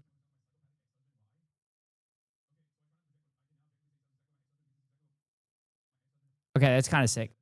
Just like their god, they tacoed out. Yeah. You get them too? Okay. But it's me? That's kind of cool. MAGA Trump 2028 just followed stream, Lamau. Yeah, and then they unfollowed me immediately. Plank. They unfollowed me immediately. Also, you all missed the last time this happened. It was a Trump 2028, 2032, and then Justice Clarence Thomas followed like 5 minutes later.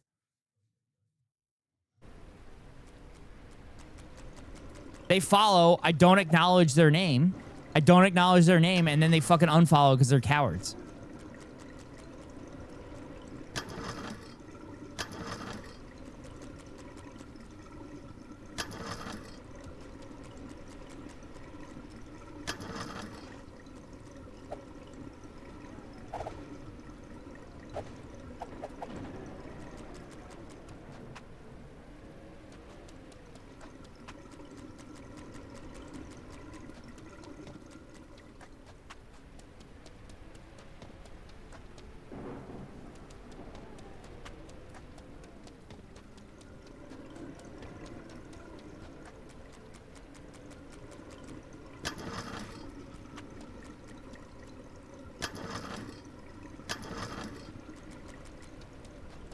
I love how you are like, oh my God, I can't wait to see the fireworks. And then I just didn't acknowledge them, didn't give them the satisfaction that they wanted, didn't give them the attention that they wanted, that they desperately need.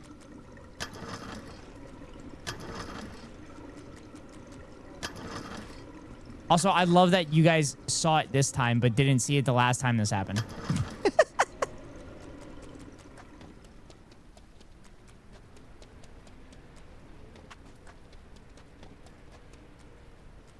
Their fuse has withered away.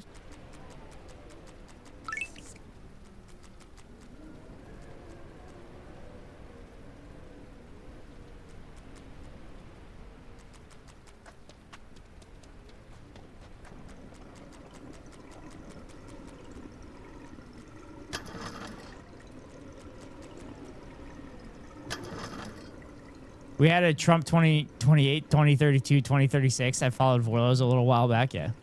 It's a burner account for what I see. They have 0 followers. They have 1 follower. They have 1 follower that, and they created the account last June. Come on, we know he ain't making it that long. Dude, he might not even make it to 2028 at this point.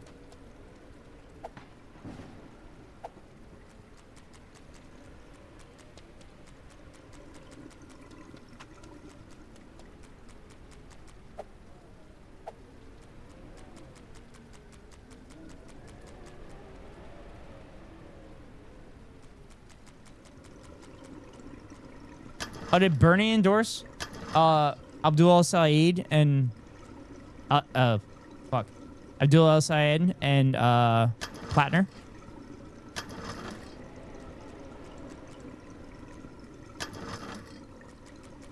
Also, he's literally up by 30 points in the Democratic primary and up by almost 50 points, not 50 points, like 20 points on Susan Collins. Or double digits. He's up by double digits on Susan Collins.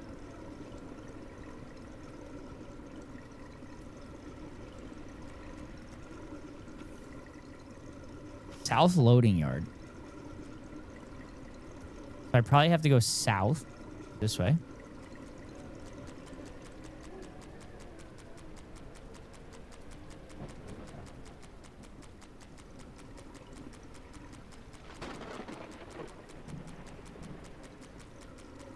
Should I stream before bed or in the morning after a shower and whatnot? I don't know.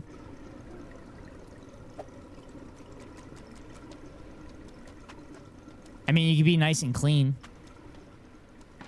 for your viewers.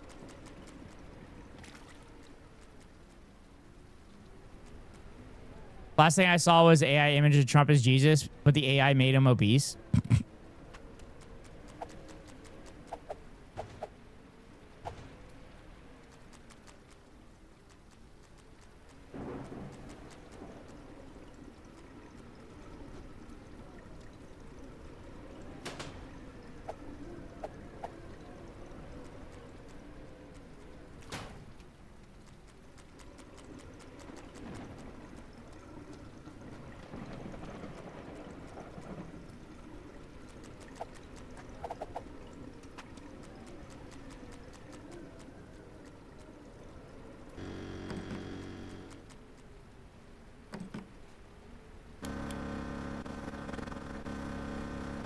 If it's the morning, I can do it every day.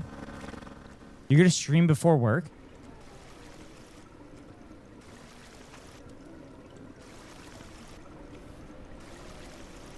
Oh, it's the south loading yard. Shit. No.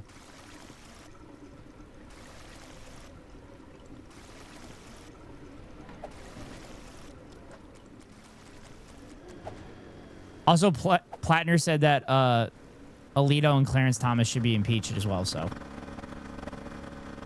Yeah, it's usually when all the news has just come in on my side of the world. I recommend easing yourself back in so you don't get burnt out, but what do I know? Burnout? What's that? I don't know what that is at all.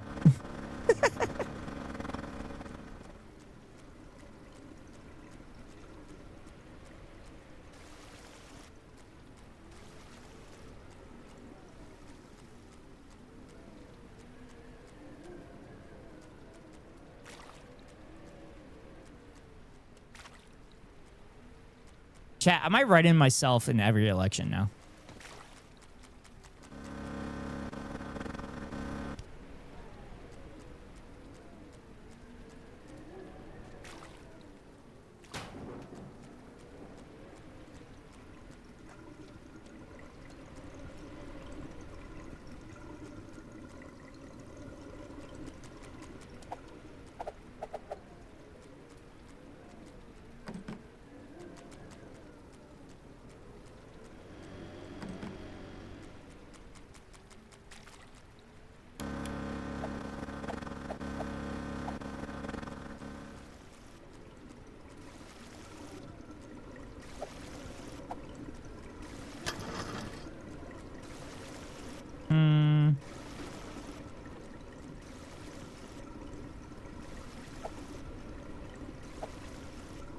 There we go.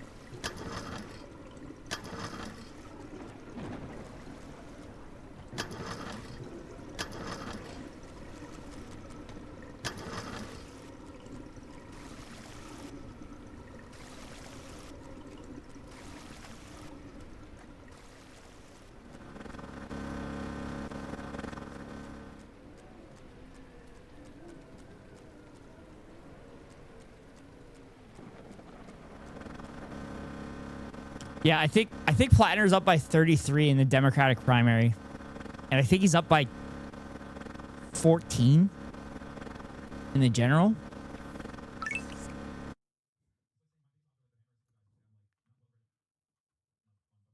me check. I was literally just looking at it.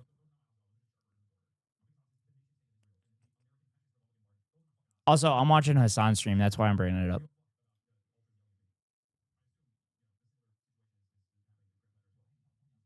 Sorry, he's up by 6.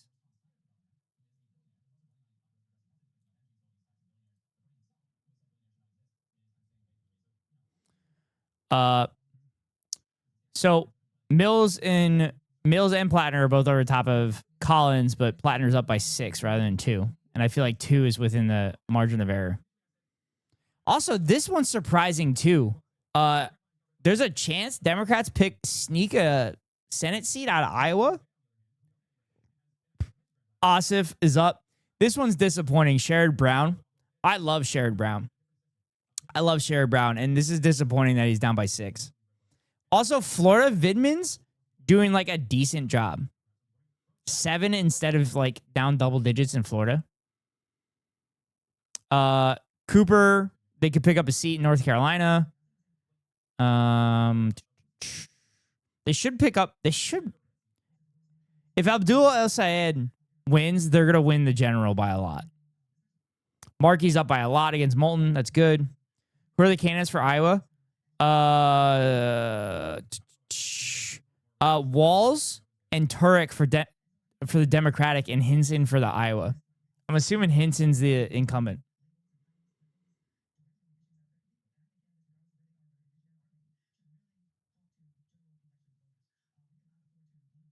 Booker. Amy McGrath is running again. Oh, Booker's really good too. Oh shit, Kentucky might be up for grabs. The Kentucky seat might be up for grabs. Booker's a really good candidate. Booker's a really progressive candidate. Kentucky might be up for grabs. Charles Booker. And he's way over the top of Amy McGrath, which is sick. Yeah, Charles Booker is fucking base as fuck. Holy shit. Kentucky might be up for grabs. That's interesting as fuck. Like actually up for grabs instead of like fake up for grabs when Amy McGrath ran against Mitch McConnell.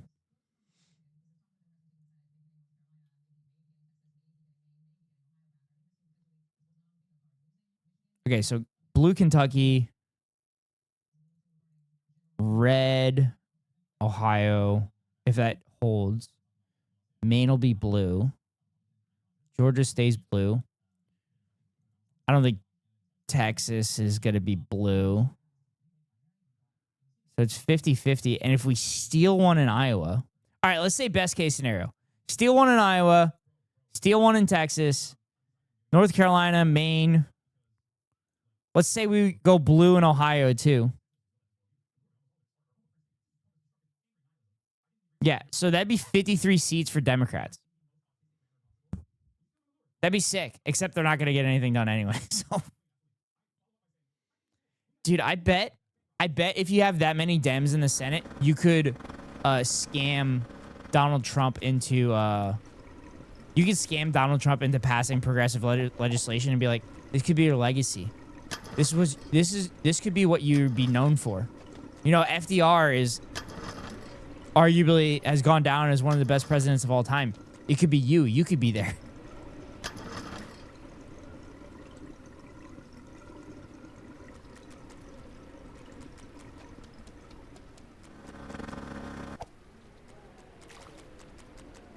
Just stroke his ego. Nice. Just stroke his ego like Zoran did.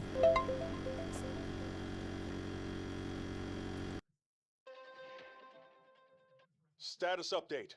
The industrial district has been drained. The leaks are sealed. Oh, we did it. We finished it, chat. Again, and the route towards the city is finally open.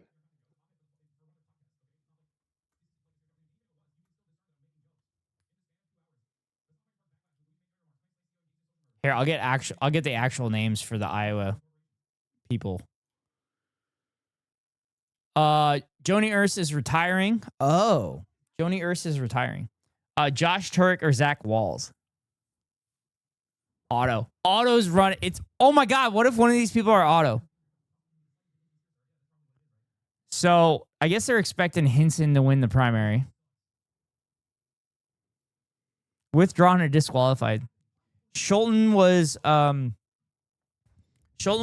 I believe, the Democratic candidate when he was running against Joni Ernst, and Joni Ernst got through it by the skin of their teeth. Yeah, Josh Turek and Zach Walls.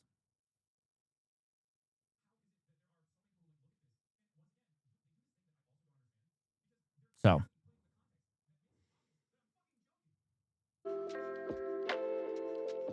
We did it, chat. More tours, more levels, more mess in development. Nice. We did it, chat. I'm going to go to bed. Good night. Good night.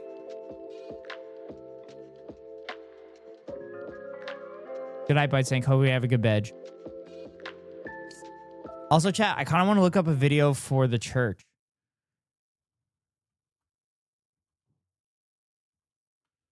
And see how people did it.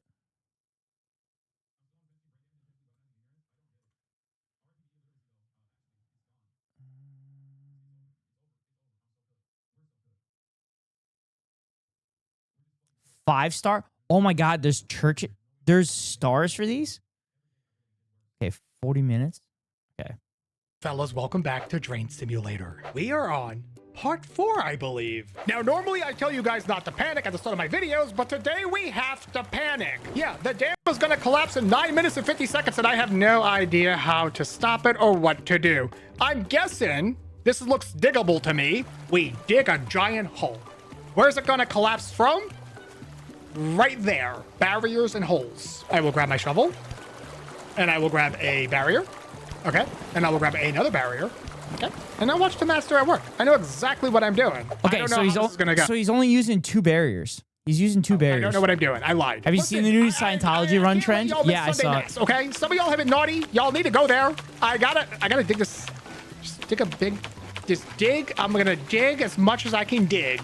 Some of the things y'all say to me in the comment section, okay, I read them. Even the bad ones, I read them. Some of y'all got some pretty big potty mouths, okay? That's okay. I'm not here. I don't take offense. 15,000 views. That's pretty good. And I write it down in my notebook. 1.9 million subscribers. Damn. It's not bad. It's actually pretty good. I don't know how much of this I should dig out. All of it? Probably like leave the hill part here, yes? Or do I want to? I don't know. How much water is going to come in here? I'm kind of panicking now. Guys, I'm freaking out. I'm literally freaking out. It's 7 This is the problem that I 50 had. seconds to go, and I don't know how what happened. This is the problem that I had. I didn't know how much water was going to come out, so I didn't really understand how much to dig. Panic sets in immediately. Okay, hear me out. I'm digging a canal to this way. Oh my goodness. Oh my goodness. Oh my goodness. I got an idea. Okay, so to break there, the canal will go this way. I'll barrier here to a trench. The water will fill up in the barrier and go back into the dam on this side. Oh, with some pumps and stuff like that. Okay, I can make it happen. I just gotta keep digging. Lots of digging. Fellas, do you see the vision? Do you see it? The water's gonna come through there, fill up, go all the way over there, and then I'm gonna supplement the end with pumps. So when the water gets there, it's automatically ejected over the wall, and then we're gonna have. I hate how I can't adjust the volume on Instagram videos. I mean, if you get the volume master like I do, you can do that. Some barriers in place as well to really amp up the scenery. I mean, that's about as clean as a path as I can make it. I mean, that's looking pretty darn good. I guess I can get closer to the wall though. I think I can pump from here and just hope it all works out. I'm gonna make it a little bit wider so my pumps can lay on the ground flat here. The water's gonna trickle over here. I say trickle, it's probably gonna rush over here with a ferocious amount of force. I don't know. I made a zigzag at the end. It's called statistical force, okay? Science. Take notes. I have 1 minute. That's not centrifugal force at all. That's not centrifugal force at all. And 10 seconds to make this happen. Oh no. There's 3 sprouts in the wall now. Well, that ain't good. All right, I'm doing a triple pump setup. You guys have never seen anything as crazy as this before, have you? Guys, we got 6 seconds left. Sure isn't. Yeah. Help! Help! Help! Oh my! It just immediately. Well, some of it. Okay, it's actually not bad. Get these pumps on. Get these pumps on. Which ones did I plug in? Hopefully the good ones. Okay, I did. The water should be rushing over here any second now. Get my last pump on, and then we'll see what happened exactly because I don't even know. Okay, turn this last pump on. Okay. A little bit of damage. But it's not bad. Okay, so we basically did the same. We basically made the same idea. Stop the flood and drain the church. Okay. Okay. I mean, this is not bad. This is actually not bad. That's barely any water. So I feel like to get inside. I think my idea is working. I feel like the best thing to do. Freaking genius. I feel like the best thing to do would be. Hello. To put the barriers right at the top of that first hill. Remove water from the flooded areas. I think I get it. What in the world? Water level overall. Will the water still trickle in? Kind of. I thought it would be like flowing. Well, gosh darn it. So the problem we're having here is it's not enough force of water to get over this there's a little hump here. So really what you'd want to do is pump here and then shoot it over here, over the hump, and then have those pumps kind of deal with it, yeah? That's a whole lot of this pumps. Water has to go back into the canal breach. So what I want to fence this part off then to stop the oncoming water because it's still trickling in. Look at this. Look at this. See how it's doing that? See how it got a little trickle action going on here? It's not really trickling in. Yes. Yes, Obi. So smart, dude. All right, it's going to get a little complicated. Wait a minute. It's actually working. Somewhat. My water made it here now. It's just too efficient. But I didn't even do anything to do it. Except the water isn't going back into the canal. I mean, it could be better. I made this. Is it good? I don't know. I have no idea. Am I supposed to stop? What am I doing? Okay, chat. Okay, now that I've seen how other people do it, I think we should try it. I kind of want to try it.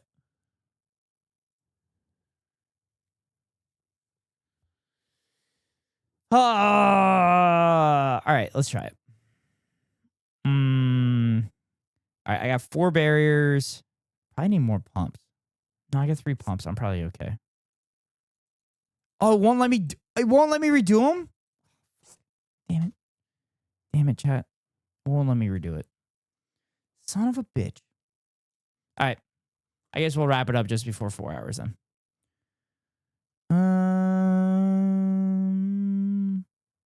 Planks playing Helldivers? Actually, let's finish watching. Let's finish watching this person.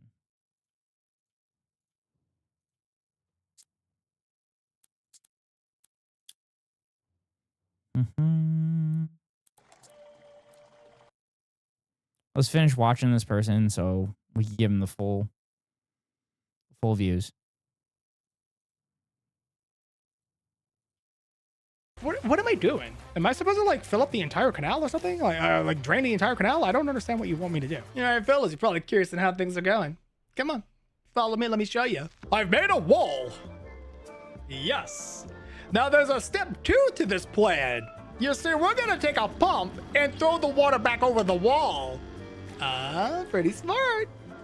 Watch and learn from the master of water physics. This pipe is gonna go. This, boom, perfect. And that is how you stop and clean a giant leak. Yeah, you can go ahead and drop a like on the video now for that. I know. I'll give it a like. It's good. I'll give it a like. The breach is definitely going to be our biggest trouble. So let's go ahead and use the vacuum cleaner to kind of just do the church a little bit. Yeah, this part might be a little tedious, but hey, in these trying times, you got to do what you got to do. Okay, so there are drains over here. The street's completely done. So these drains don't help me, or do they? I need a rake. You see, fellas, I am utilizing what is known as the vacuum technique. Now, do I want to empty the vacuum cleaner way over there? No, I want to empty it here. Except like it's going to flow to the parking lot. Utilizing the drain. See? Smart. How? I just cleaned this off. How is this dirty already? So I think the intention was that you were going to mess up, or I was going to mess up, and this entire place was going to be flooded. See? But all this is cleaned already. That's pretty good. It's literally just a canal that I have to clean. And the entrance, of course, but we don't count that. That's pretty good. Who does? All right, let me go look how my canal is doing now that it's like midnight over here. It barely moved. What? Why? I feel like I'm doing wonderful. Wait, do they want me to drain the entire canal? Like, I'm confused. If so, that is insane. Okay, that is psychopathic behavior. But I could do it. I kind of want to do it now. I think that's what they want.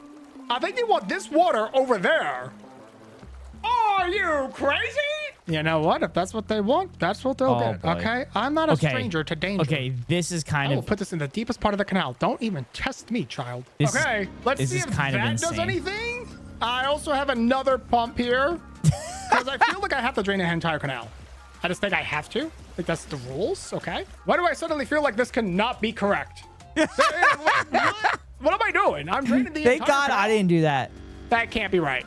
That seems stupid to me. I'm confused at what I'm draining. Is it the canal breach? Is this canal breach? Okay, is it the canal water or is it just water? It's gotta be this water. Is he a live streamer? Tab, all that water's there too. Or is he just a Water YouTuber? everywhere. There's a mess over here. I am simply getting myself worked up into a full-blown tizzy. The bar in the top left has not moved a single ounce in the past 6 minutes, so I think I'm doing something wrong. But I am enjoying draining the entire canal at the same time. I want to beat the level, but I want to drain the canal too. What do I do? Is that even possible? I am convinced that draining the entire canal is not what I'm supposed to do, because the bar hasn't moved a single centimeter. Wire here. Let me show you my new strategy, fellas. This water is going to be pumped all the way back over here. Yes, there will be some backlash. That's okay, but most of it is going to flow this way. And then this pump is going to eject the water back into the canal. Look at the top left. You would have been better off pumping it a canal back down to the other thing. Wait, what? Stop! Please! What happened? It's because it's all flowing backwards. But it's annoying because there's a hill here, a natural hill. Oh, he is live streaming. Deeper, so I need to keep pumping it that way. Oh my goodness gracious, I'm gonna lose my freaking mind over this nonsense. Child, not today. There we go. I made it better. Kinda. Looks like things are finally starting to move in the right direction, fellas. Okay, I'm just vacuuming up the church entrance, getting some of this water out of here. I gotta be close to here because there's not a lot of water out here. Look at the bar. Can't even see blue on it. Somehow my street stopped draining. How did you clog? Did I put like 2 vacuums worth of water over here? Here, have a third. Idiot. Is this stream on Let me YouTube? just unclog this, and this should drain, and everything will be good, and everything's working. I didn't rage out. No crashing out today. Good behavior from me. Good. Perfect. Love to see it. Hey, church entrance done. Don't even worry about that puddle. That puddle's nonsense. Don't even worry about that one. What am I missing? The street, which is currently draining right now because I just filled it with water. I will vacuum it for funds. Although I don't even need to, probably. I'll just help it out. I'll help it out over here. This is where the squeegee will come into play. But I know if I squeegee it, it's going to go over that. He streamed on YouTube about a year ago. He's entertaining as fuck, though. Curb and get inside the church, and we don't want that. We got to be respectful to the church. Street is done. Don't ask me how. I don't care. The last thing we got to worry about is the stupid canal up there, okay? The street just filled back up. I just finished it. How's the street going up? The water's going down. And how are we doing over here, gentlemen and gentle ladies? They post a video every day.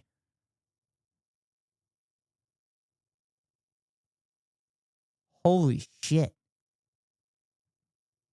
That's impressive. These, okay. Pretty good. Not gonna complain about that. All right, this one's not even pumping water out anymore. See, that's the problem though. The hose doesn't go that far. So I'm gonna have to pump off the other side now. There's a little spot right here in the middle that's like down below everything, which is really causing me a headache. And then there's a lot of water up here, kinda. I might just be able to vacuum some of this. All right, let's see how it's going over here. I think I got all this side basically dried up. Yeah, I can vacuum that little puddle right there. Not gonna worry about that. I'm gonna go ahead and grab this bad boy here. I'm coming up on another supplemental plan. We're almost done here, I'm pretty sure. I'm gonna try to get this pump here to filter out all this water. And then I'm gonna have a supplemental pump over here where the water comes out. That is incorrect. I'm gonna have it. There we go. It finally went over the lip. Sometimes you can't get the hose over the lip, and that's where all the problems come through. There we go. Turn it on. These are on. That one's flowing. The water is backdrafting a little bit, and that's the problem, man. That is a problem. Pick it up. Pick it up, dude. I can't get the hose to, like, go over the lip.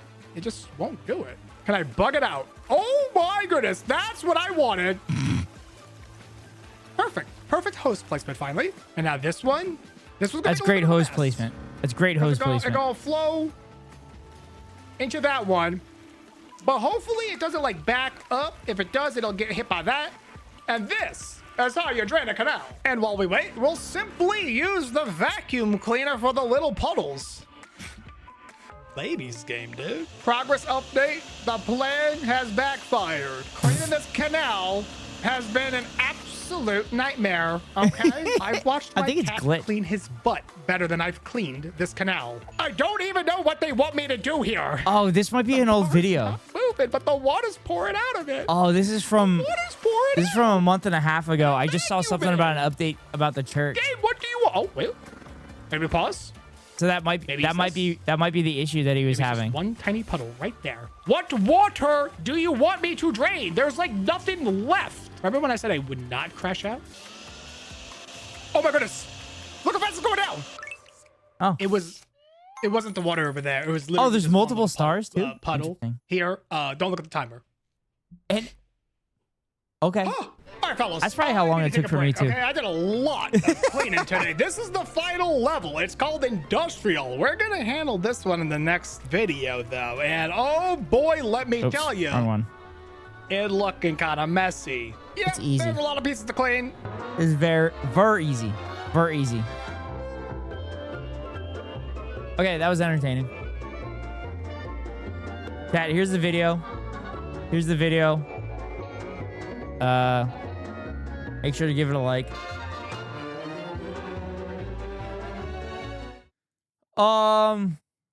Hell, even watch it again, so you could thoroughly go through it. But chat, we need to send you somewhere. I guess I'm done with DrainSim now. So I need to find another game. Maybe I'll do that Terranil game. I've been playing that one offline. I gotta send you somewhere.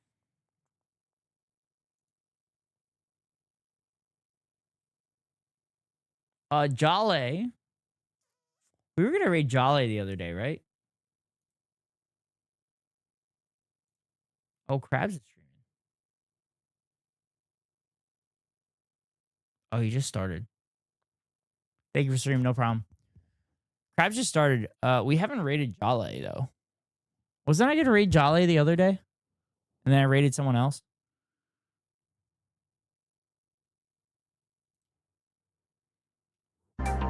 Jaina?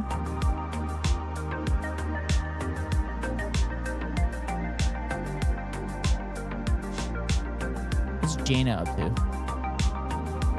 Thanks for stream.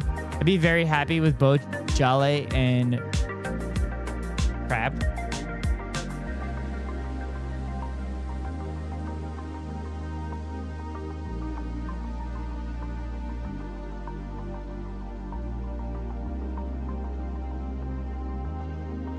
I'll send you to Jolly. I'll send you to Jolly. Chat, here are the raid messages. Here are the raid messages. First one are those that are not subscribed. Next two are those that are subscribed. Thank you so much for being here. I hope you enjoyed the React content to the debate, as well as the React content to the other videos. Thank you, thank you, thank you for being here. I appreciate it. Pay attention to the ghost cord. Pay attention to the ghost cord. I might be going to the baseball practice tomorrow, or I might be working. But pay attention to the ghost cord for any announcements as far as if I'm going to be starting on time or not. But thank you all so much for being here. With that being said, wherever you are in the world, good morning, good afternoon, good night. See y'all later. Go Birds, fuck ICE, free Palestine, fuck Israel. See ya.